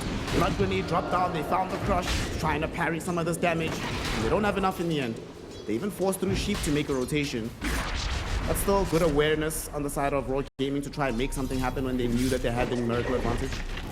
They have Go back, so now the numerical advantage is for Cloud Rising. Clove did get maledicted, blood grenades, the chase down with the grappling claw, and they find themselves the first blood brought by the Witch Doctor against the Wind Ranger. Yeah, kind of cool on both sides. Witch Doctor, well, mostly by Witch Doctor and Hoodwink actually utilizing. Witch Doctor used the wisdom, the Twin Gate down bottom. Bot lane Doom might fall here, very low. Ice Scope. Ah, they got him. Yeah. They got him. Well, turns out that Kismet prefers Pepsi in this lane. Doesn't want to deal with this guy. It does look like a Pepsi commercial kind of a hero, by the way.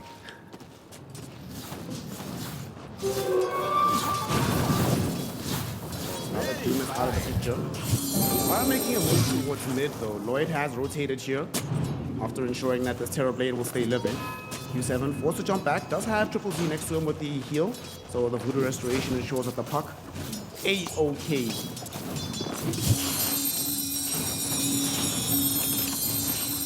Why don't we see more Witch Doctor? The hero just isn't popular, it's as simple as that. His ulti is a little bit harder to execute with, but overall he's just not played as much. I think people don't really appreciate his laning stage. This build, by the way, that he's going for heal plus Maledict, I have actually seen it recently a couple of times, and I think it's good. Like, just playing without stun, without paralyzing cask. It brings enough sustain to the lane, and then you just play around Maledict. So you're just playing to out-survive. You're not going for those like, I got you with the paralyzing cask plus Maledict, you're dead now. People are just way too careful not to get cask, but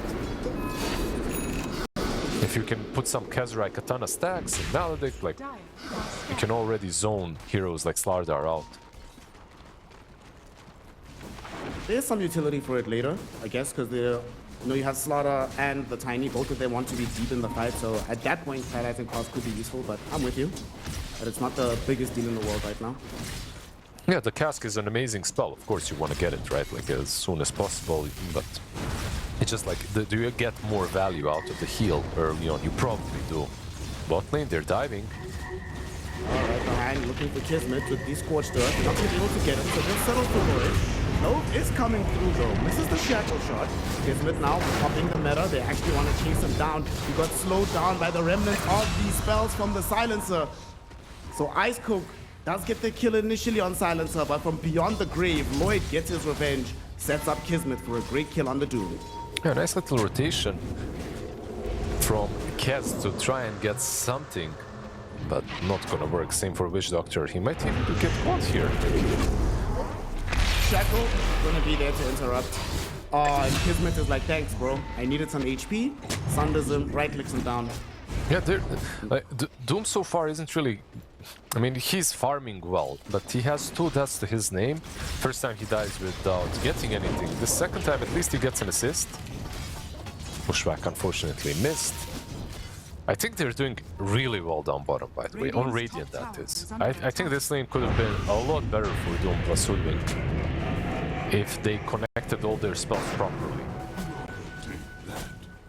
Now, even if they just connected with their rotations, right? This observer ward that Lloyd put earlier, that scouted that first Twin Gate movement from Triple Z, really, I think, changed the game. If he dies there, Kismet, and then, you come back, you're a level behind the Doom, all of a sudden the lane's unplayable, but because of that one little placement, that one little sliver of vision, allows Kismet to have such a good game.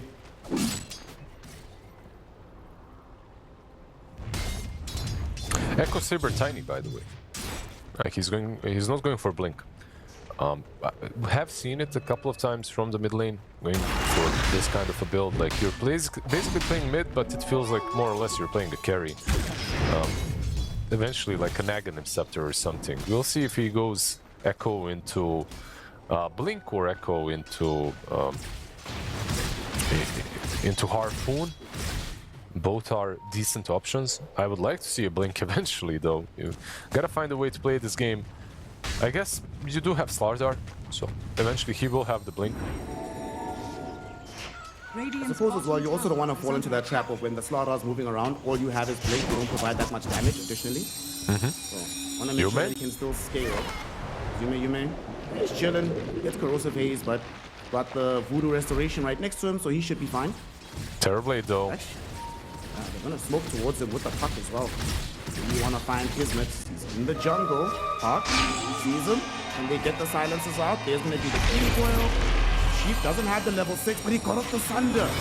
The Waning Rift did not come out from Q7. So easy. I guess maybe they thought they wouldn't have the damage anyway. So no point committing. Pretty much. And Sheep, unfortunately, is the one that pays for the soul. Butterfly Effect able to find him in the jungle and put an end to the squirrel's shenanigans. Yeah, very smart ult Sunder instantly from Terrorblade. Because if they hit him a couple of extra times, then they can kill him in the silence. But if you instantly silence and then continue hitting him, then he just sunders you on like 10 HP and he solos one of the two heroes that went. So they were basically stuck. They didn't have a way of killing him without level 6 on Hoodlink. Which was, by the way, not too far away. So maybe just let Sheep get his 6 sharpshooter and then you can always kill the Terrorblade. Like, he's such an easy kill with a sharpshooter. The Terrorblade will make his twin gate move. Wants to come in quick as a tier 1 tower, remove it away from this Kiss. Pop the meta, but they are responding here from Cloud Rising, bringing in multiple heroes to the top side. Clove will scout some of them in the river, give his team the info that, hey guys, expect a fight here. It's not going to be an easy push. Yeah, they're rotating everyone but Doom. Doom could TP on, of course. Oh, Sheep finds a perfect bushwhack onto Shang-Chi and Clove. Both of them go down in the blink of an eye. Q7 put in some additional damage, but he wasn't even needed there. That was all coming through from Sheep. And then he picked up the sharpshooter just as it was happening, giving them the bonus damage that you were saying they were lacking earlier. And Ice Coke just chilling down bottom, taking your tower at the same time. And this going for the Radiance that we mentioned earlier. By the way, I really like this from him. I think it's just much easier to play the game when you know that you're going to scale no matter what as well.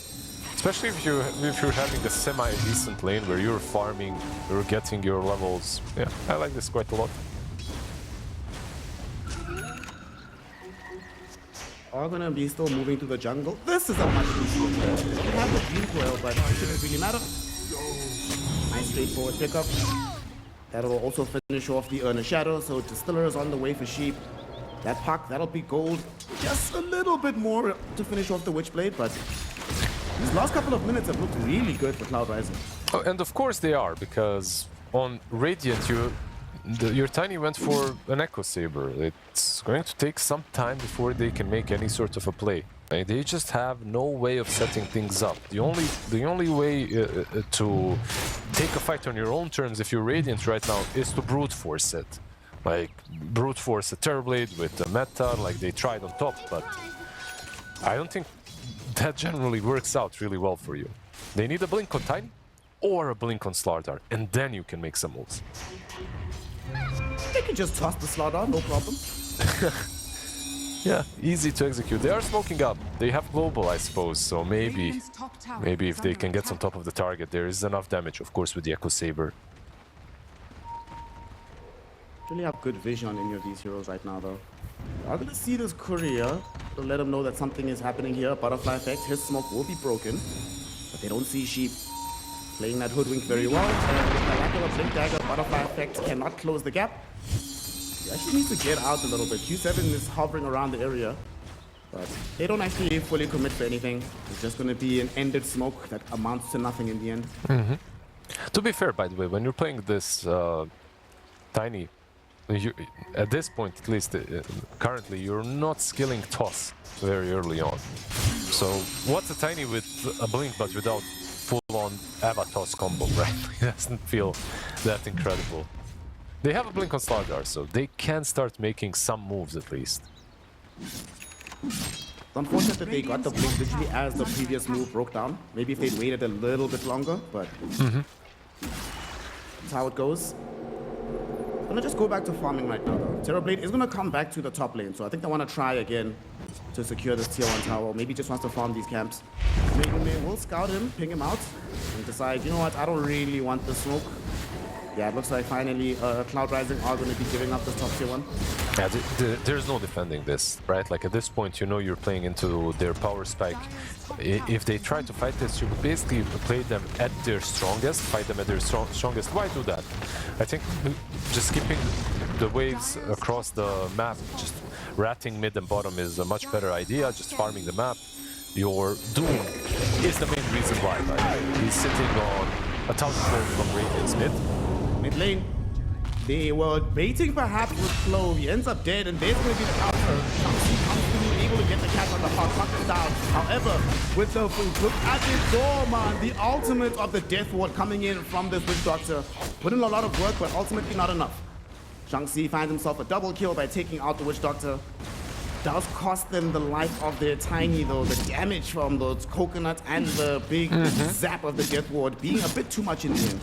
Yeah, honestly not too bad, because global was used, right? Like the moment the global is used, not unnecessarily, it was a good global, but once it's used, Witch Doctor can use his ult as well, without the fear of silence breaking it. Very nicely done. Terrorblade was getting a lot of farm during that whole engagement on top, but so was Doom. So overall, even though they fought with numerical disadvantage, they kind of did well on Dire. Radiant's basically done on Doom. Good recovery here from Ice Coke. Now this global is going to be down from Lloyd for quite some time. We'll see if they want to do anything in this time period. The Puck did die before being able to use out the Dream Coil. They still do have some of their control spells, but I guess for the Puck, the most important thing is getting Blink Dagger first. Then we'll see if they want to try and force a move.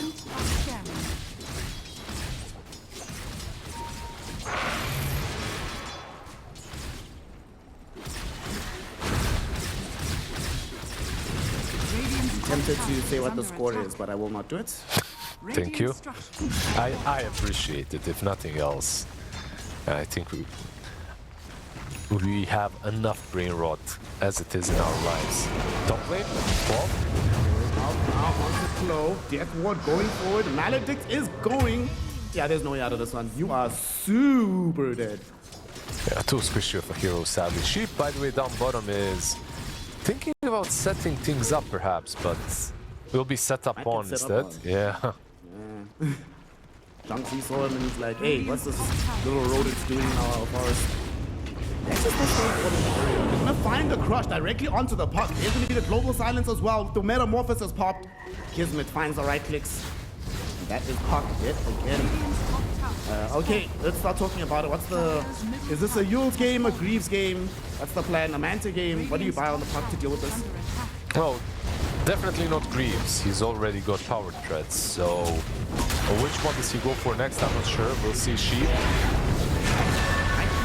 Will die very quickly. Ice Coke was maybe trying to come forward for a counterplay, but instead runs into the avalanche. Blink Dagger revealed by Butterfly Effect.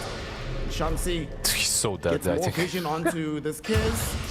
He's so you gotta dead. get out of here. But he is super good. Maledict plus Kiz, man. What a combination. Yeah, he had maybe an option to buy like a Fairy Fire or something in base, but there's no way he survives that. Just way too many dots. One hero that isn't really dealing dots, he's dealing some good old basic physical damage, is the Terrorblade with the Corrosive Haze. It's just way too much right now for Dire to handle. Especially with the global being there as well. They do see him, by the way. Yeah. They do, but I don't know if they want to go. But to be fair, he's all alone at the moment. Nobody's nearby him. And he'll realize this too, immediately goes towards the Twin Gate like, hey guys, actually, didn't we kill Yume in the previous game in this exact location when he was farming alone? You know what? Let me not do that. Yeah. It's just Terrorblade things, right? Like you can push out much easier than most carries. Use that illusion, send it to the lane, and then just move around the map, whichever way you want to, through the Twin Gate. around it, whatever. Coil? It's found in the jungle. Dream Coil extended. There's the sharpshooter, but he's not dead just yet. They're bringing in Clove as well. Clove, I think, wants to just stop Ice Coke from connecting to the rest of the fight. So throw out the Doom. Kismet thought about the Sunder, but he's like, you know what, you're on your own in the end. And now because of that, he gets caught with the pushback. Here comes looking towards Kismet. He still has the Sunder available, but he has no chance to use it. He dies too quickly. SS? Terribly down for the count. Now Shang-Chi yet again running headlong into the Death Ward. Yume pop the Raptidons for good measure. With a double kill for Ice Coke. 3 heroes brought down. This is just one of those moments where Cloud Rising must feel like, damn guys, thank you for gifting us this fight.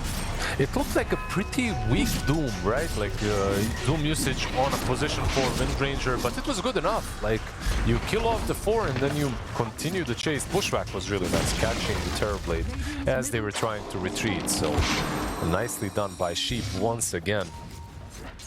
Prevents them from disengaging completely, and then the Slardar death was just maybe a little bit save your body syndrome kicking in. Butterfly, by the way, queued up by the Terrorblade. That's the next item he will be getting.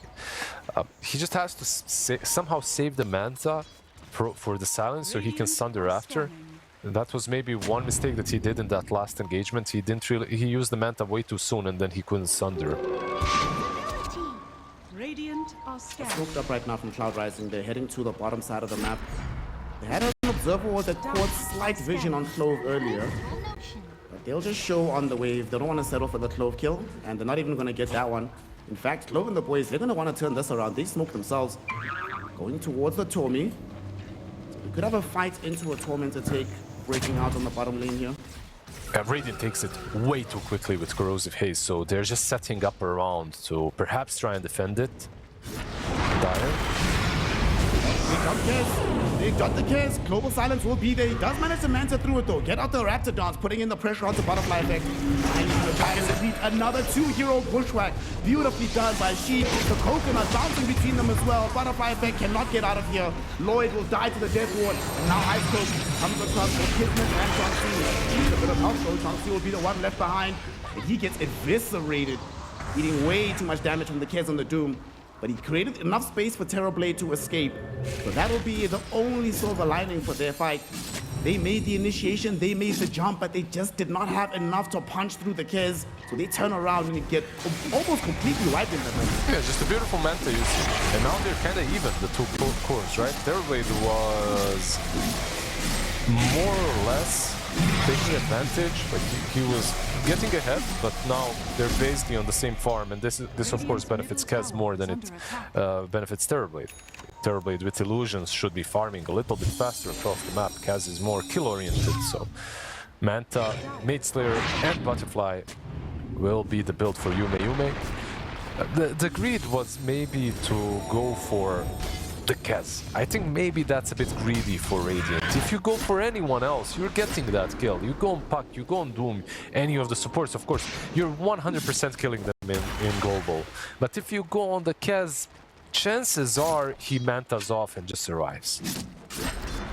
Speaking of that Manta, I like the decision he made to get the Manta early. You know, skipping the Desolator that we normally see as the part of the build-up on the Kez. Realizing that I need survivability more than anything, so Maid Slayer, Manta, straight into the Butterfly. This is more... Nothing to say, Terrorblade is not going to buy NKB.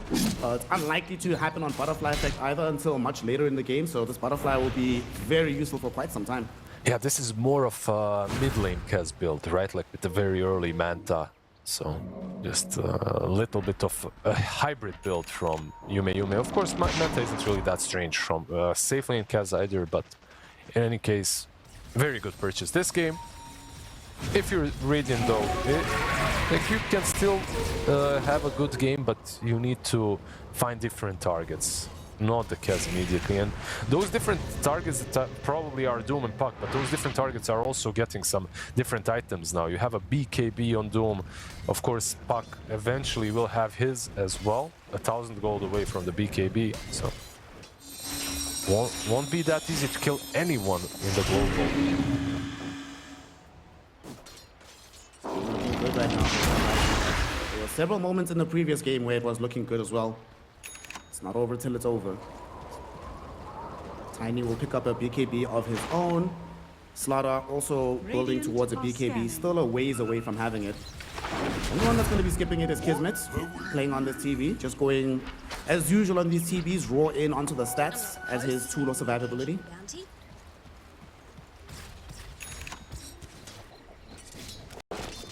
Yeah, we'll see what he goes for, like Dragonlance, maybe a Skadi after, maybe full-on damage. I feel like full-on damage is alright, but you are playing with Slardar Corrosive Haze. Maybe if you full-on damage, you just kill the Kez in a single go, right? Maybe that could be good. Like if you get something like a Daedalus on Terrorblade, he dies in a single blink Slithering Crush. Oh.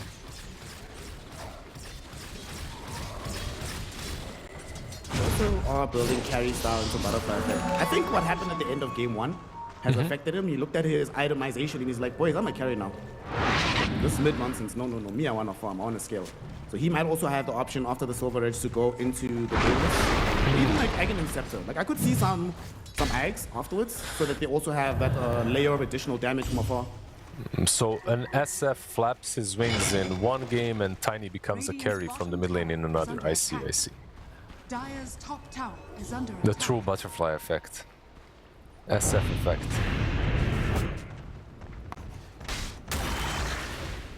Front being attempted right now because they have the safety of the BKBs on the Puck and the Doom. Cares with the Butterfly. So the Sages should be straightforward to be claimed. Butterfly effect's not near anywhere on that side of the map. So they're just going to be giving this one up.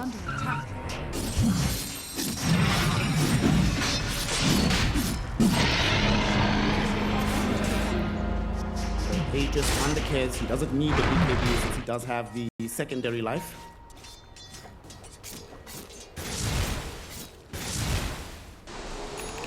Clove. Does Clove have like a love affair with this bottom area of the map? Both games now, he just keeps playing in this area he's playing position 4. It's his playstyle, you know, just feels comfortable there. It's his comfort zone. I mean, overall, as a position 4, there's a lot of different things that you can do on the map right now in the current state of the game. In this one as well, Hoodwink and Windranger are very mobile, so they can play behind enemy lines. Or on the enemy lines like this. Gonna get doomed though. Oh, meta as well. Kismet? Okay, was thinking about maybe trying to help the Windranger out, but now being chased down by the Kez. But the Kez might have gone a bit too far forward here. Chauncey waiting for the chance to jump in. They go. They're not going to be able to take away even the first life. There's the global silence. It comes out. The life is being taken. He finally dies, but so does the Terrorblade. Unfortunately, though, the Puck not going to be able to celebrate the victory. Dies immediately afterwards. But as Yume returns, they find the grab onto Shang-Chi. The Slaughter will die as well. So you do get the Aegis, but it costs you 3 heroes. But I guess you get the bonus kill of a Puck. Percentage of worth on that play? I would say very low. Like, they utilized the Aegis the way they wanted to. They got 2 core kills out of it. Sure, you lose the Puck, but overall I think this is good for Dire. It was a weird fight to take on Radiant. I think the reason they took it was once again the Doom that got used, right? Doom gets used on the Windranger, and because of that they're thinking, okay, maybe now we can take a fight with without the Doom and with the Global. They could have if the Sunder was a bit better, but I think the Sunder is what made it look pretty bad in the end. Like, if you manage to use the Sunder on a target that is a bit higher HP, you heal up on the Terrorblade, maybe you can fight a little bit more, you know, and maybe your Slardar, because of that, can contribute. He's freer to hit. He Sundered and gained like 10% HP, so he just dies after. Very recent proof of concept. If possible, we can actually kill both of their cores in the fight. Just need to execute better next time around. Yeah. Proof of Switch Doctor is proving to also be a real problem. This Death Ward is a problem. Like, his positioning has been quite good to be able to get it off with max channel almost. Yeah, and he doesn't have any of the spells that, any of the items, sorry, that make it easier. You know, sometimes a Witch Doctor itemizes for it. You get a Glimmer, or you get a Nature Lance, or a Blink, something.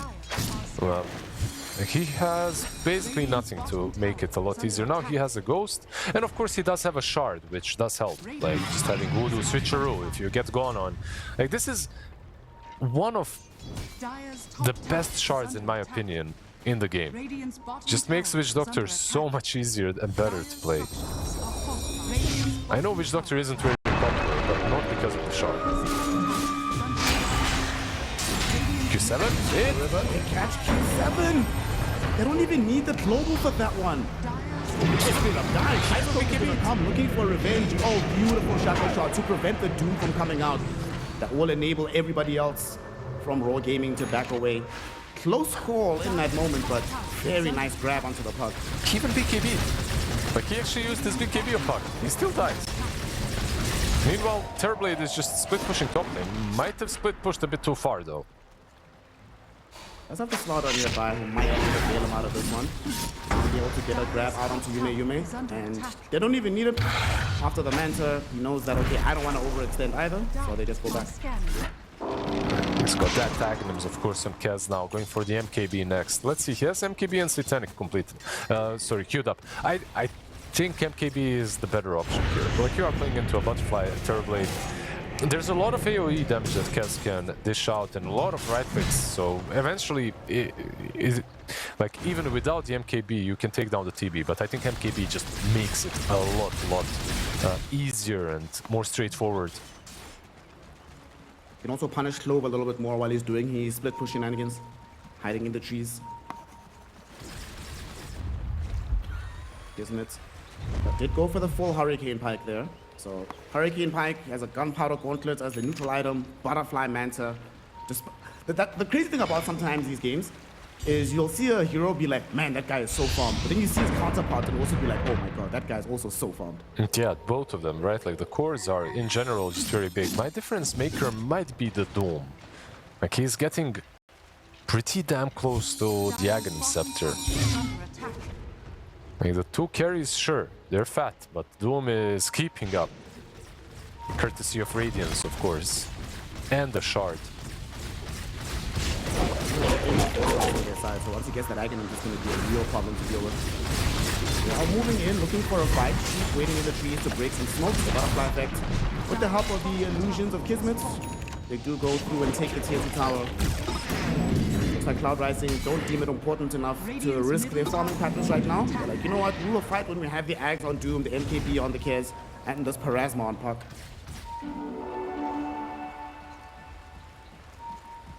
They're TPing in with the Doom on the enemy outpost even, so this is an interesting smoke, you know, TP to the outpost and smoke right under their tier 2. Yeah, usually people smoke to get here, but this is where they smoke instead. Yume really wanted to reveal the MKB on the Terrorblade there, but Kismet will play with heads-up movement. Make sure he doesn't get caught. What's the loot this here too? How much you can do about this?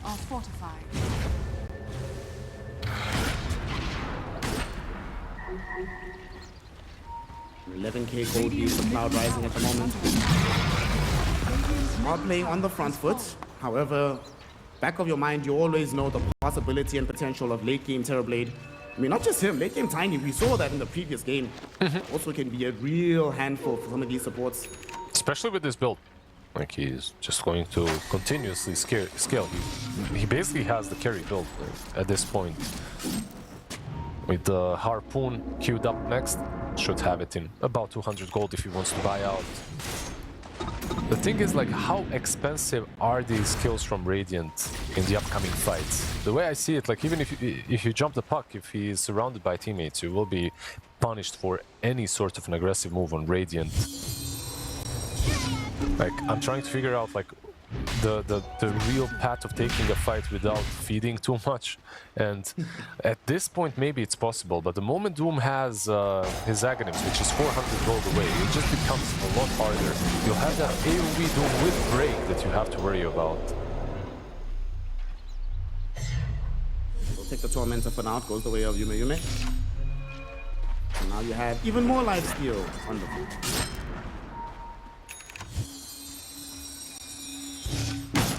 Puck also now with the Octane. Okay, so he changed his mind from finishing the Parasma, wants a greater spell damage in the fight. I feel like there's not really much more you need to wait for, right? You can just go now. The Aghanim's just got delivered. Like, what's really stopping you from making a big move? Nothing. Like, just a rush is something that you can think about. And Radiant definitely is. Like, they're smoking up. This is one of those smokes where you want to ward around the pit. Dire's middle tower They saw Doom. They have you. They also saw the puck, but they don't get the grab in between. They will instead go on to Sheep. Sheep will get away with everything. And now the Shackles are connected onto Ice Cold, not able to get off the immediate Doom. But look at the Dream Coil. It sets up on the Terrorblade. He is completely surrounded. They're able to just right-click through him, push right into Dream Coil. He has no options there. They're trying to see out right now, Slaughter and Shang-Chi, but no. Both of them are denied the opportunity to escape. Yume slices one down. Ice Cold, using the congregations of the deep to cancel the TPs, ensures that they get the kills. And this might just be a lane of racks here. What are you scared of? That's a good band name, by the way. Congregations of the Deep. Or at least a song, like a black metal song right there. Sealing the fate of Slardar and Windranger, but also just jumping the Doom was a little bit too much from them. I feel like first and foremost they were too separated to commit cleanly on the Doom. But he's also probably the hardest target. Kez, Doom, definitely not easy to take down. I can see the appeal, of course, like you would like to jump the guy that has the biggest impact spell in the game, which is Doom, right? But Puck, however, would be probably the best one to eliminate first. Instead, he eliminated them with the Dream Coil. Just perfect silence and Dream Coil on the Terrorblade. What can they do here now that the Terrorblade has returned? They've already given up a side in the middle. Just even try to take the tier 3 and retreat, but toss back, butterfly that throws back, Yume, but there's the Doom from Ice Cold rushing forward. And as soon as he goes in, as soon as he dies, even with his BKB, he could not survive. And now Terrorblade has also been torched. Raptor Dance is coming out. The Thunder, not gonna be good enough, gets blocked by the Lotus Orb. So he ends up dead. A double for Yume. GG gets called. We are going to the first game 3 of the China qualifiers here, listen. The side of Cloud Rising has finally done it. Yeah, and it's a very well-deserved game 3. I feel like they were pissed after losing game number 1, and in what fashion they... Who's the best Chinese Storm player? Let's see. Oh, we can channel a nothing to say, that's fine, yeah. Channel in a nothing to say, bro. Show me something special. Not too bad as well when it comes to Storm. XM pretty good, XM pretty good. Some Somnus, you know? By the way, you know how I know it's definitely TI season? When there's a draft happening, and day 1, I'm like, yo, somebody needs to pick draw. And then day 2, you're like, guys, where's the core Phoenix? Every single time. Yeah, Earthshaker, by the way, as well. Did get buffed, by the way, but at least in the Chinese region isn't being picked quite a lot. It's a very... where am I going with this? Why am I saying very? It's a very decent hero. let's put it that way. He's okay now. He's a very TI-esque hero. There we go. I'm sure nothing to say will play Earthshaker at TI. That's so every single year. This game, because everybody knows the stakes. This always happens when we get to the game 3, right? Where nobody actually wants to do that big skirmish for a bounty anymore. Everyone's just like, bro, take what you need. But as I say that, look at top. They're looking for a pincer move maybe onto Kismet. Just force him away from the bounty. So Ice Cold able to pick it up, make it a 3-1 start for Cloud Rising. Yeah, we'll see what they do with the wave. Will they go for the trample full wave kill or just the range kill? Looks like they will go just for the range kill. Yeah. He has no boots on Primal, so probably wasn't even able to get the full wave. The only way would be with ice shards, but then you're committing a little bit too much. Axe is bot, by the way. Do they want to try and get a quick kill here? They have an observer ward, so they know that the techies is here. There's going to be the jump. Blast off onto Yume. They try to surround him. Lloyd is here with the Battle Hunger. Do they have enough damage? They do not. Instead, it goes the other direction. They end up losing the techies. And now with Sheep showing up with the snowball, he saves Yume. Lloyd realizing that this was all a big mistake, all a big misunderstanding, boys. Gonna be able to get away. They're not able to stop him. It was a joke. It was a joke. Just joking. I'm just joking. Mi scusi. Yeah. Oh, the good old Euro trip. They are just starting to lane back normally instead. This was, you know, I was thinking this might work because Phoenix did get nerfed quite a bit on level 1. Like, Fire Spirits are no longer, they were never a good spell level 1, but now they're really damn bad. Like, the attack slow is just 35. So, quite a big nerf, and it isn't the first time that it got nerfed. It used to be even higher than 50, so... I was thinking maybe because of that they'll have the right-click damage, but still, it was good enough. Like, he applied it to all of them, and they didn't get the Necro. To make matters worse, the Phoenix is the one that got the kill, but the Necroforce was right there. Kept farming, didn't even need to go back and get additional regen. He's just chilling, enjoying life. One of the things that you get from Necro is you never need to buy out too many regen items, right? Like, he's just a very stable hero when it comes to sustaining his resources. Might lose the courier again. Nothing new for our Yume. Has been happening quite a bit. Yume losing couriers and Kismet not having buyback. That's the... That's the meta right there. Dire's Obviously top gonna tower go in for his is Radiance again. Clove dragging this wave away. And Clove not managing... Sorry, and Clove not managing to drag the wave properly. That's another thing. Like, I don't even know at this point how he manages. Like, this time around, he gets the range creep denied, top lane. The blood grenade thrown on top of him. The dead shot doesn't connect, however. So he's able to leap onto the high ground with the onslaught. Still getting chased down by Lloyd. A couple right clicks with this Battle Hunger still going. Could be problematic for the Primal. Battle Hunger finally expires. Lloyd, was he going to be able to apply it again? It's up in 3 seconds, but Sheep tries to get the save. There will be a dead shot though. Ice Coke, one more right click. Nice Will he take shards. out? He's on 30 HP, but the ice shards prevent Lloyd from throwing in that final right click. Ice Coke will eat up some tangles, and in the end, he will live. Did I just hear a double salve? I swear I heard it twice. Maybe maybe it's an audio bug. In any case, yeah. Like, he lives, he survives, very nicely done by Tusk. Like, he attempted to snowball dodge the death shot as well. Didn't really manage, but ice shards were on point, so... So that's 2 cores that have been saved by a rotation coming through from Sheep. It's what you want to see from your Tusk player. He'll get zoned back slightly with the Battle Hunger, but he's made space for Ice Coke. He's still just playing in behind the wave. Dire's Little top tower flyby is under attack. by the Phoenix.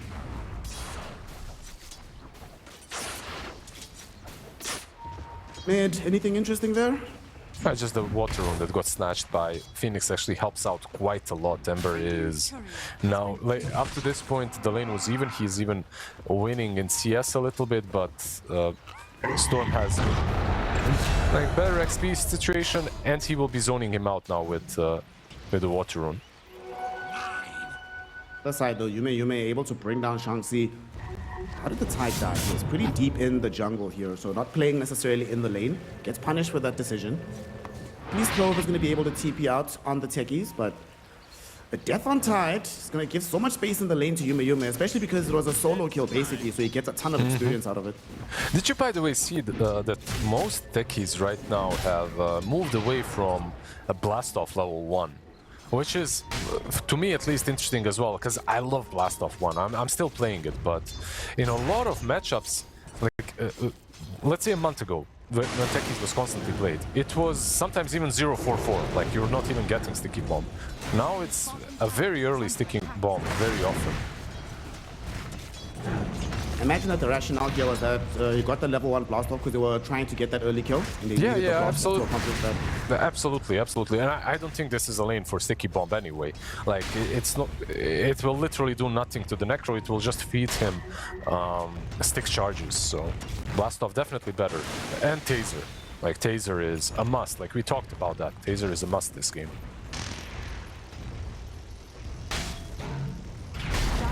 See now Clove gets surrounded by 3 of the Radiant Shields. We'll be able to blast off away into the triangle, but they chase him with the snowball.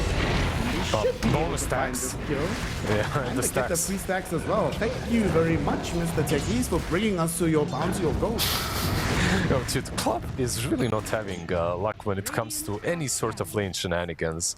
On Lion, he really had a bad laning stage, and on Techies as well. It's just unfortunate. Not only does he die, but he gives away the stack count, and they just take those two. It's gonna be a fat macro, by the way, considering the laning stage.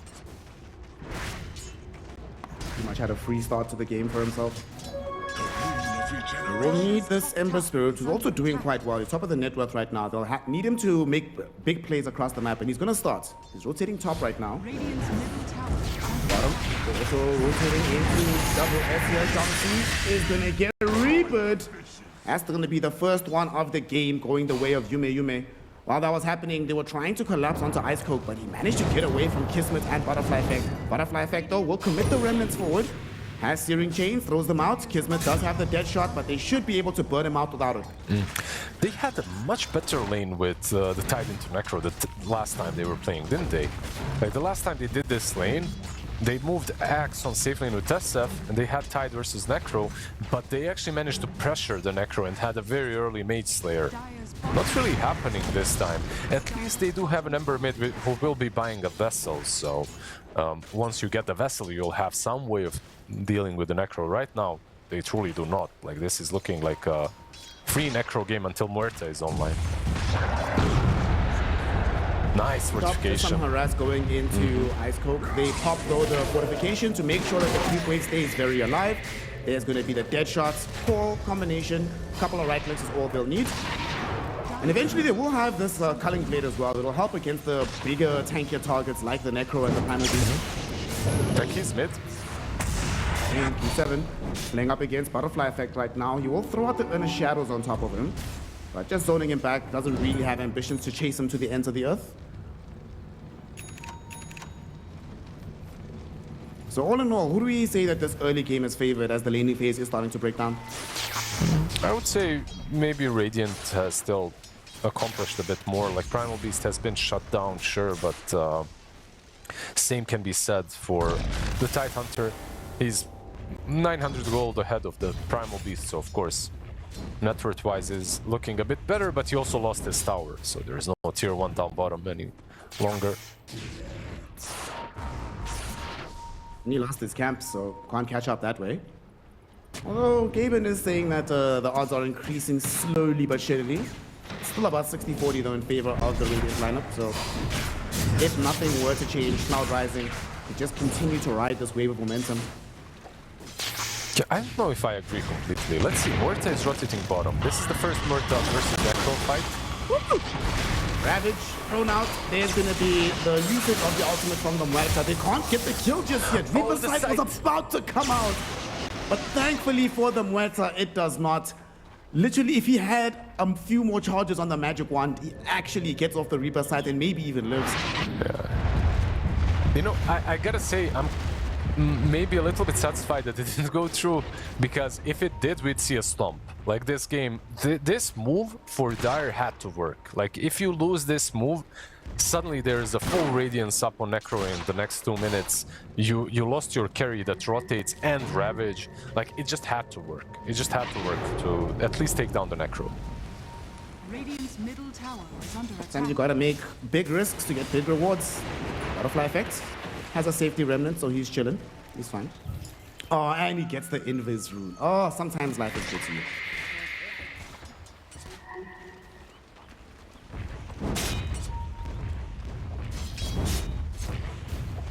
Looks like we're gonna be having, after the Spirit Vessel arrives, looks like Storm is going for the straight up Greaves on the other side, so not gonna be, there's been such a lot of builds in the last year on the Storm Spirit. I kinda like that there's, players have the ability to express or just choose exactly what they believe is actually needed for the game, not just a cookie cutter build.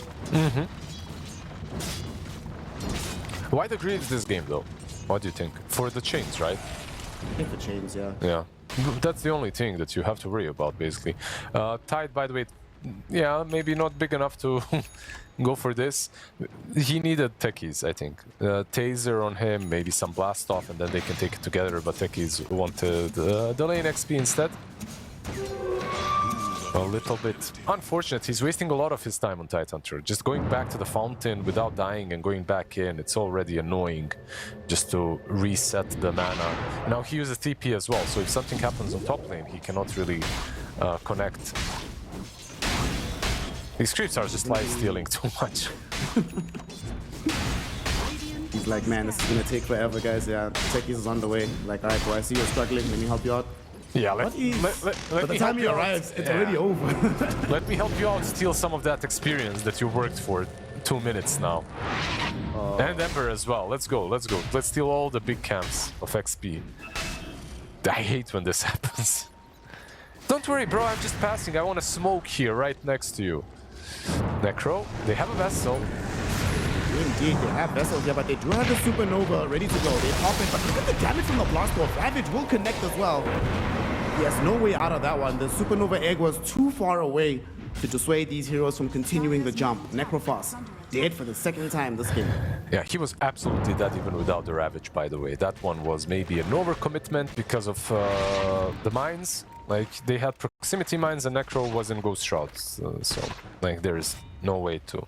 I mean, even without it, he has very bad attack speed and attack animation, so he cannot really kill them. In any case, good kill.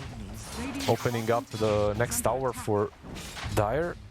Or I should say the first tower, if they can get it. Because Necro is actually TPing in.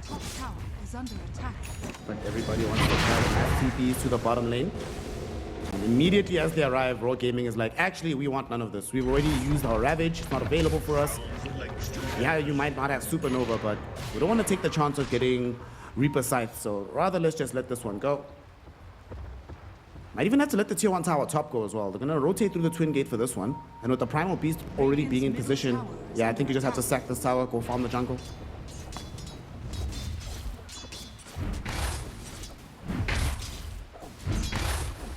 Let's see, smoke up. They see that Murta has just farmed this one. Do they go deeper? I think it's a good dive. They don't have egg, they have sight. Can't really get on top of her too easily.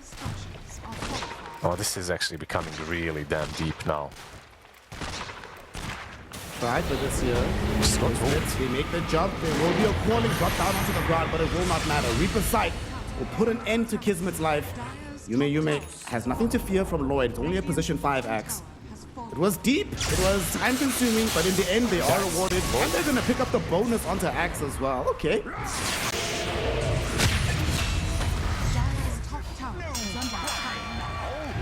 No, not too bad, not too bad. Like, they make a couple of really nice pickoffs, like you said, with the Necro, with the Storm, some Galvanized stacks, and also Reaper Sight stack, if I'm correct, right? So they get the second sight. Oh, Roshan!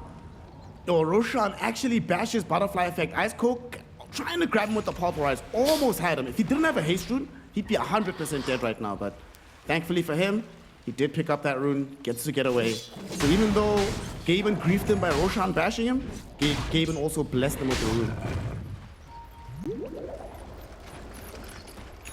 Greaves are up on Storm, by the way, so they have Greaves, they have a lot of sustain from Necro, he's got Radiance. Maybe time for them to make some plays across the map. Necro, by the way, feels really good once you buy Shard. Up to that point, you're a little bit... it's kind of hard to join fights, it's kind of hard to stay alive in fights, but once you get the Shard, it's like one of your best offensive and defensive tools. Mid lane? Last off jump out of the Q7 with the call from Axe. Culling Blade ends him very quickly. But they're actually TPing in the Primal, so they want to contest this. Supernova is back online. Snowball from Sheep will keep him alive from Shang-Chi and Butterfly Effect. But there's no way they can get back on top of this one. So tier 1 tower mid, shall fall. Good moves coming in from the side here of Raw Gaming. Yeah, just as his Greaves were complete as well, they found like a perfect initiation on him. Like the chains, the call, the blast off, everything was on point. They're not lacking damage on Dire. They might be lacking some other things, but damage is definitely there. Yesterday we saw the Crozier on Ender Spirit to try and deal with the Necrophosphorus healing and everything. Is that a particular option that you might want to explore in this game? Hold that thought. Let's talk about it in a second.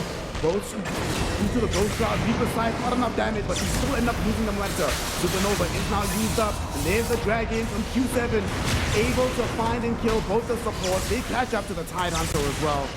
He is going to lose his life. Double kill for Q7 in the end. 4 heroes brought down. And yeah, you don't get the Reaper side kill, but if you'll trade it happily for a team fight win of that magnitude. No, this was just perfect of a fight for them. Muerta dropped down a little bit too low before she was able to take down Necro, so lost way too much HP, and they found the right angle to get on top of Kismet. Very important that the Sheep can use the Snowball and all of his spells, of course, as well, to prevent some of the damage from kicking through on the Necro. It feels kind of weird the way in game 2 and in this one, when they start falling back, like they always hold hands, and it's very easy for Radiant to dish out all of the AoE damage as well. Ember, by the way, unfortunate, wasn't a part of that fight. He was zoned out by the Primal Beast, so a big help to Radiant that there was no enemy mid laner in the fight.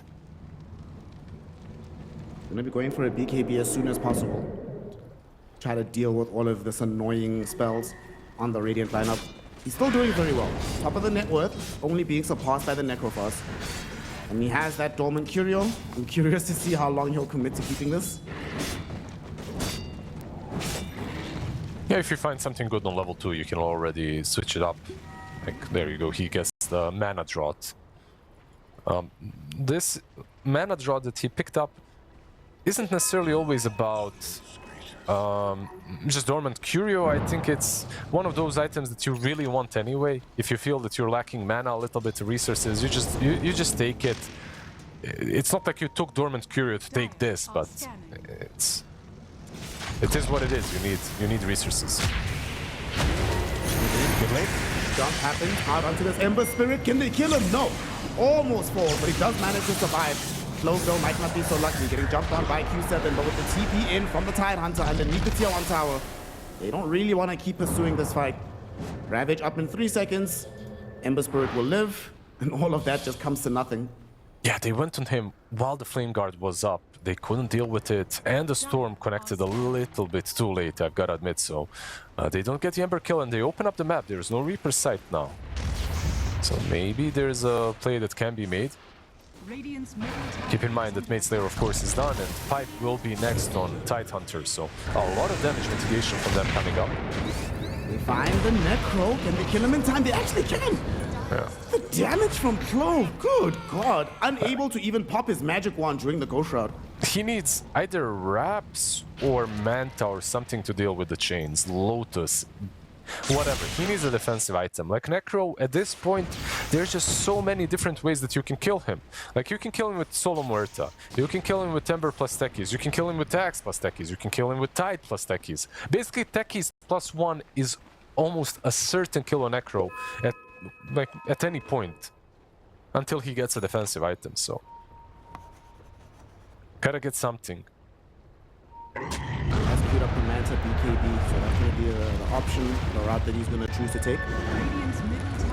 Man, it would be nice if he had a little bit more of that defensiveness now. However, with all of this time being spent on that side of the map, Kismet has been farming. He's now gotten himself to number 2 on the net worth. Looking very solid on the Muerta, and if it's even, whoever even carry to carry on farm, and my carry is the counter to yours, I'm very happy about life.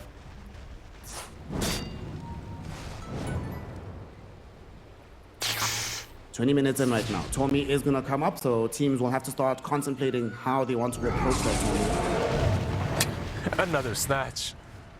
He's been flyby stealing these runes quite a few times in Phoenix. Good pick off. It's good pick off because this is basically where you want to be as techies at minute 20, or maybe a little bit earlier, to set up mines around the Tormentor so that it's not taken that easily, especially around the Twin Gate. The amount of times that I see solo kills by techies on Twin Gate is it's way too high. There's way too many deaths that happen even in pro games to the mined up Twin Gate. To be fair, that area of the map we spoke about in the previous game, that's where Pro just likes to play anyway. Yeah, This is his spot. it's his home, it's his house, yeah. Bot lane, Bottom lane, Muerta. he found the Muerta. Can he actually kill her though? No, not just yet, but with the Reaper side they can. Man, he's- Yume showing up to finalize the death of the Muerta. Mid lane. By the way, Muerta is making this Necro look like the Muerta counter pick, not the other way around. He is just... Oh, I feel like 2 out of 3 Reaper sites were on her, giving him the stacks, and one of them was also used on her, but it didn't kill her. Has to be a bit more careful with his positioning. That was literally asking to die on bot lane. He was showing himself in vision for a little bit too long. Yume already has as many Reaper stacks now that he did towards the end of the game last time. And the last time he played it, the game was 65 minutes, so that tells a lot. They have a pipe, by the way, on Tide, so you got the pipe and the Mage Slayer. A lot of damage mitigation if they decide to play together on Dire. Okay, now that you have drums already on Lloyd, is it Solar Crest time or do you start thinking about getting that blink so you have that one extra piece of control? I would like to see a blink on him. Let's see how the game goes. I'd like to see a blink. Glimmer, by the way, not too bad on both sides this game. Like a lot of magic damage, so a Glimmer on them or a Glimmer on Radiant. I'd like to see it. It's actually Techies that's buying 4-staff Glimmers, so... Because of that, Axe can probably go for a blink. Radiant are scanning. Zeus ult? Zeus? Dire's structures are fortified. Dire's middle tower is under attack. I wonder what, like, in a year, how strong Tormentors will be. Because I think they've had, like, some of the most power creep throughout the entire game. Like, next year, it's going to be like fighting a mini Roche. It's gonna be a mini god, not mini Roche. Dire's middle tower is under attack. Or maybe it'll actually be Roche, and then, you know, Roche's big brother will take over the main spot. There is a mini Roche hidden inside of the Tormentor. Dire's top tower Or it's your ex, whatever way you want to look at it. If it's that, no one will ever take the Tormentor, bro. Yeah. I don't want to take that fight.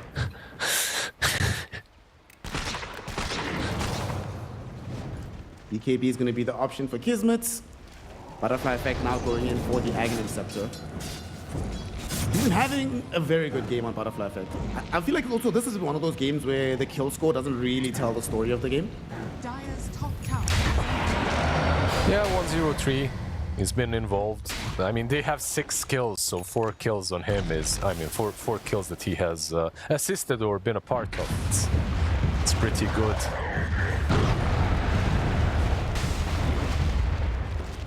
Ice Cold going for the Aghanim, so they'll have the break into the Tidehunter. Proven himself extremely difficult to bring down.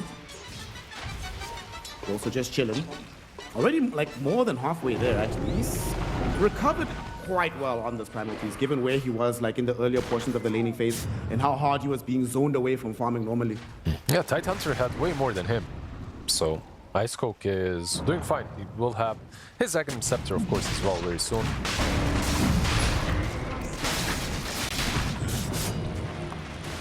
Not soon enough, perhaps, because he is low on resources and they're in the pit. They have been scanned. Nobody's making their way over.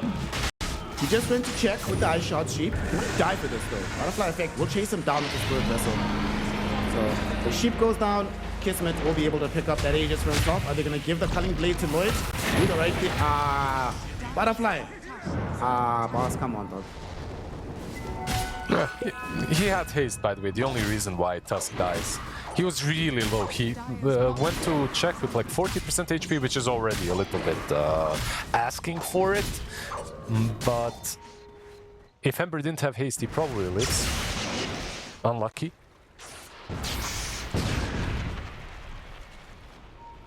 On the bright side, he gave his team information of where the enemies were. But with this Aegis now, how far can you actually push the map with this Aegis? Or is it just a security blanket for Kismet? Maybe tier 2s.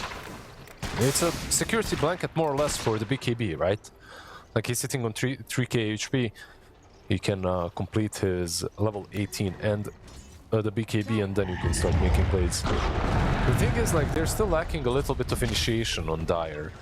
Like, you don't really have it. It's just Ember poking, but Ember poking isn't necessarily always reliable. Tidehunter has no blink, Axe has no blink. They're both queuing it up, but they're both kind of far away from it. Axe maybe a bit less, with 500 gold away from having the item. He got the blast ball here, snowball back. Will he be able to get out? He does. Bro, these sheep jukes. First on Rubik, now on Task. Yo, my man is actually playing some Dota today. Yeah, it's a nice blink. Snowball into the blink. The mine couldn't really explode fast enough. They couldn't really catch him.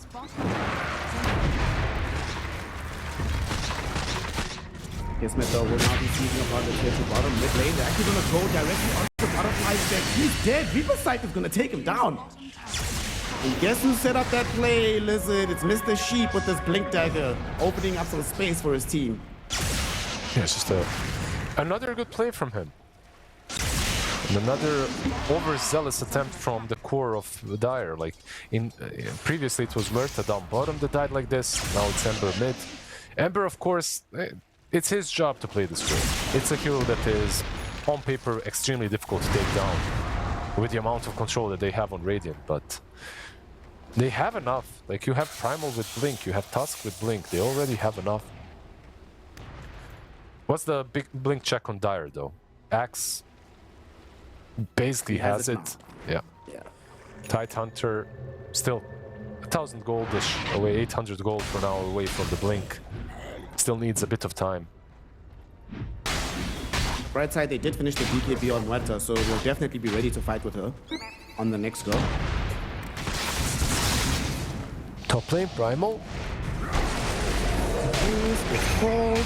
That's the reveal of the Blink Dagger from the Axe. He does manage to pop off the BKB though before it happens, so he can get off the onslaught. We're being chased by the Cinder Spirit, and as they catch up to him with Butterfly Effect, they will be able to bring him down. His team absolutely nowhere nearby to help him out in that situation. But not the drawback of that death is, he gave away the Blink Dagger. He got so much gold out of it, Shang-Chi, that he immediately just bought Blink. So Blink on him, Blink on Axe. Not too bad. 1 more minute on the Aegis. Maybe a tier 1 top, maybe a tier 2 top as well.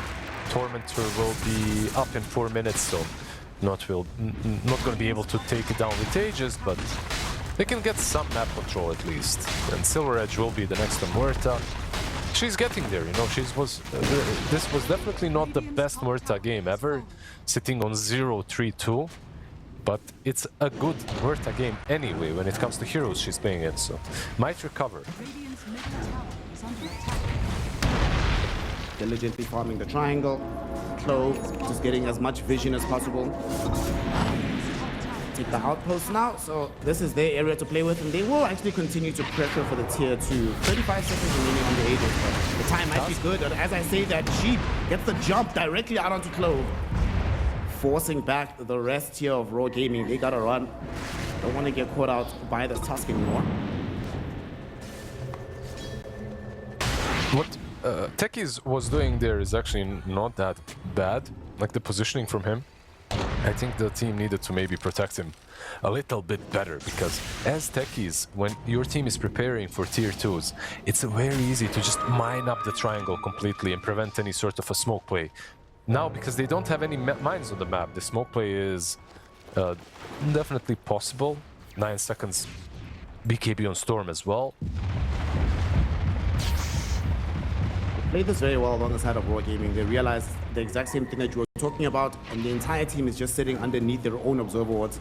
Now they'll smoke themselves, actually. They might re-engage this fight. Shang-Chi, can he find the Ravage? Ravage is gonna not come out just yet. He's been held in place. Pulverizer's gonna be there. The Ravage still not coming out. The Reaper's Sight was thrown in onto the Tidehunter, forcing him back from the fray. As now the BKBs are out from the Storm and the Necro. This fight may just be over. Kismet popped the BKB of his own to run away from this, but now here comes the Ravage. Catches absolutely everybody, but they still end up losing Kismet. Now they don't have damage to deal with this Necro. Walking through like a minesweeper, removing all the bombs from Clove. Now Q7 removes Clove's life as well. 3-for-1 engagement, not even over his Lloyd gets caught and gets a dieback for his efforts. The 4th hero to fall here. And Vision just basically wins games. If they had good vision on them behind the trees there, like insta-blink Ravage was just such an easy play. They were all stuck together. Cole, Ravage, Muerta being like Dire were in such a good position that I cannot believe the fight went the way it did. But yeah, they just couldn't find even the Reaper side. Like, look at this. Blink in, but yeah, no instant Ravage because of their BKBs, of course, so he's afraid that they're just gonna press them quickly. But when you're that close to them, Ravage usually isn't something that you can react to when you jump on them. And Kismet, at this point, probably kills them in Ravage. He doesn't really have a lot of damage, and that's something that we need to go back to. Like, Muerta is just not having the best game, so still no Silver Edge. And they're probably reluctant to use all their spells through BKBs because they're afraid the Muerta will not be able to, you know, just kill them in the initial 2-3 seconds of that stun. After that fight, it's now a 12k gold lead in favor of Cloud Rising. Necro still on top. Yume didn't get a Reaper's charge in that fight, but did get enough gold to pretty much finish off the heart of Tarask, so he is crazy tanky now. Yeah, he used the sight on like 90% HP Tidehunter with the pipe activated, so it was a little bit interesting of a sight, but it did prevent the Ravage for a little while longer, I guess. So Ice Coke, I love how quick he was on the Pulverize. He's like, wait a second, this is a Tidehunter? Bro, let me just R him. And even if you get the Dispel, at that point you already know, yeah, everyone's BKB, the fight's over, guys, you gotta run. Shiva's now up on Ice Coke as well, so even more presence in the middle of these fights as he's running through with the onslaught. Yeah, they're smoked up again. Definitely ready to take another fight. Witchblade will be done soon on Storm, just needs the Orb of Venom. Oh, again, their high ground push. Overall objective taking on Radiant is kind of garbled. Right? Like, you have Necro and Storm as your position 1 and 2, and your offlane is a Primal. Like, you just don't take objectives. How about if we made Trample work on buildings, double damage? Sure. Just give him a built-in BKB as well at that point. It's not like... make him bigger, actually. Make this Primal Beast so that you cannot hit any creeps in the lane. His innate is the Giant's Ring. That's the main move for the Primal. Like, how stupid of a hero this is when you need to activate a Dota Lab thing so that you can last it in the lane versus a good Primal Beast. Like, you literally cannot last it against it unless you have it. Top lane? Top lane, Primal Beast will find the Ember Spirit. Override will come out. And Ember gets caught out. Q7 surprised them out of nowhere. He had no Linkins, no way out of this one. They do end up losing their Necrophos though, because they find him alone in the river. As they're dealing with the Ember Spirit, they get a much bigger grab. And they end out having a Necro dead for 80 seconds. That's a very useful sliver of time for the lineup right now. Well, they used Ravage, they used Pierce the Veil. Of course, Pierce the Veil nowhere nearly as long of a cooldown as Ravage. Something of value that they did get, of course, was the Necro kill. Like, any sort of a trade, I feel like it's actually good for Dire. As long as they're trading, as long as this Muerta is scaling, we're in for a long game again, basically is what I'm seeing here. Radiant, even though they're ahead, they just can't close. Yeah. Their objective abilities, how we even saw just now when they were trying to deal with that Tormentor, just how difficult it seemed for them. So high ground will be difficult to break, not impossible, but they'll have to win a few fights beforehand. 14k net worth lead right now, but Dota Plus says that the probability is increasing for the Dire lineup. So for Raw Gaming, they are thinking to themselves, guys, let's just go late tier 5 neutral items, get a Stygian Desolator on Kismet, then we can win the game.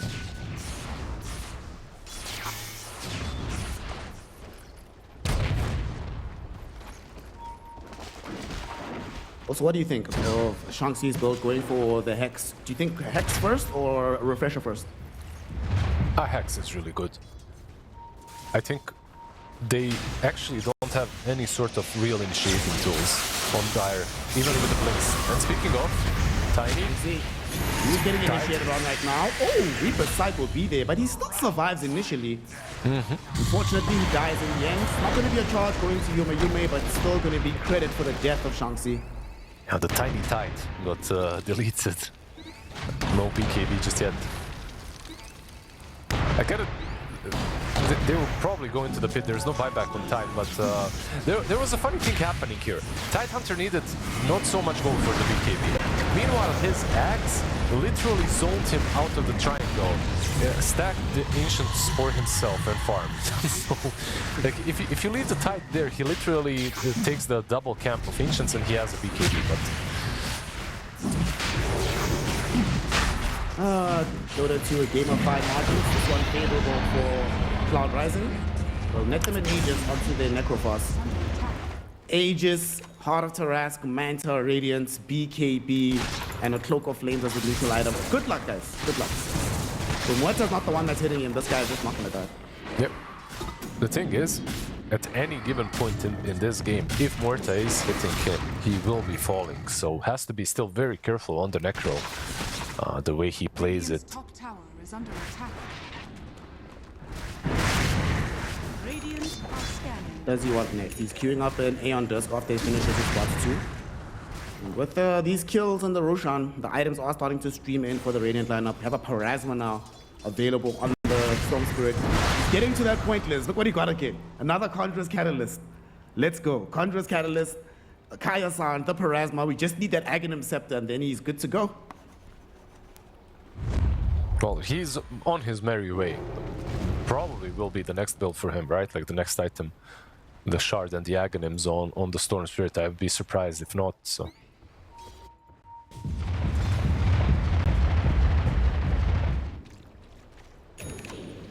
I have a smoke on a couple of heroes. They were hunting in the dire jungle, but they were scouted out by a couple of these mines on the ground. Goddamn techies. So this move will not succeed. Everybody is getting back into a safe place on the dire lineup. Yeah, another thing that good old techies does, of course, is high ground defense, is any sort of area defense. And they know where Muerta is, but I don't know if they can get there really easily before she just farms out and goes away. So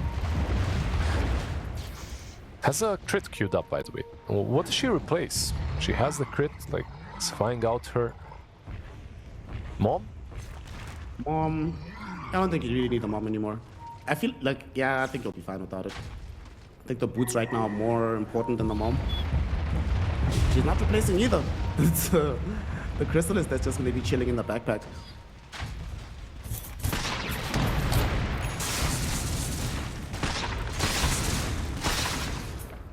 We are still holding. They had this Aegis for another 2 minutes 40 seconds.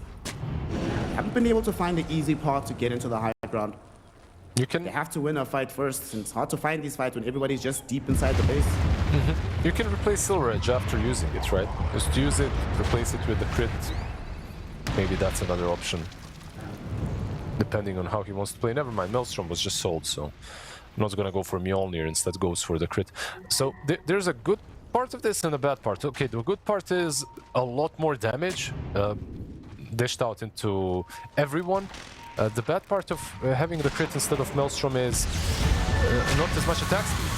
Oh, and also gonna get jumped on. Muerta, will she die here? She will. Reaper's Sight takes her away 90 seconds. There was a Ravage to try and create some space, but it doesn't do enough because these BKBs are just allowing Q7 to pierce the back lines, help bring down these supports. Two buybacks immediately from the supports. Yeah, 2 buybacks, but you still don't have to back if you're Radiant. You basically have everything. Your resources are up, you have the egg. Pulverize will be up. It's a very low cooldown spell. Storm is healing up as well. This could be a side at least. 60 seconds. They push very badly.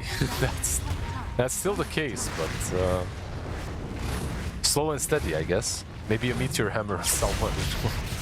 Buy a Lightstone, double your damage output on the towers. Oh, they also found Butterfly Effect. They can't kill him though. Double S able to bail him out of trouble, but maybe puts himself in trouble at the same time. Gets jumped upon by Ice. Gets killed off. Also does not have buyback. So this could be more than one side here, Liz, despite how slowly they push. Let's see. 30 seconds for Muerta. Let's see if they can take a side in 30 seconds. He's trying. This Necro, this Primal Beast, they're trying. They're not really succeeding right now. Top lane. At least take one side, guys. One full side is all I want. At least. They'll get there. They'll get there. Okay. When they come back with the tide, they still won't have Ravage for a while. So they have a lot of time here. Mid lane will be the first set to fall. Top finally will follow. There's two sides at the moment and still 30 seconds no tide. So maybe you try pressure the tier 3 as well. Aegis is gone in 20. So basically Aegis is gone almost at the same time the tide will be up. It's a very good timing for Dire to strike back. They just have to hold. They have to hold for a little while longer. 15 seconds. Jump in. Oh no, Ice Cold. He found Kismet again. He does manage to get off the PKB though. Pierce the Veil will come out, but he has no HP remaining. Reaper side puts him in the grave for another 90 seconds. GG gets called. Cloud Rising have done it. They eliminate Raw Gaming from the TI qualifiers, keep their own hopes and dreams alive, and try to make sure that the Cloud Rising name will stand strong. What a recovery from how badly game 1 went. This is how you want to be able to close out a series like this. Really good job from them. No, absolutely. Game number 2, 30 minutes. Game number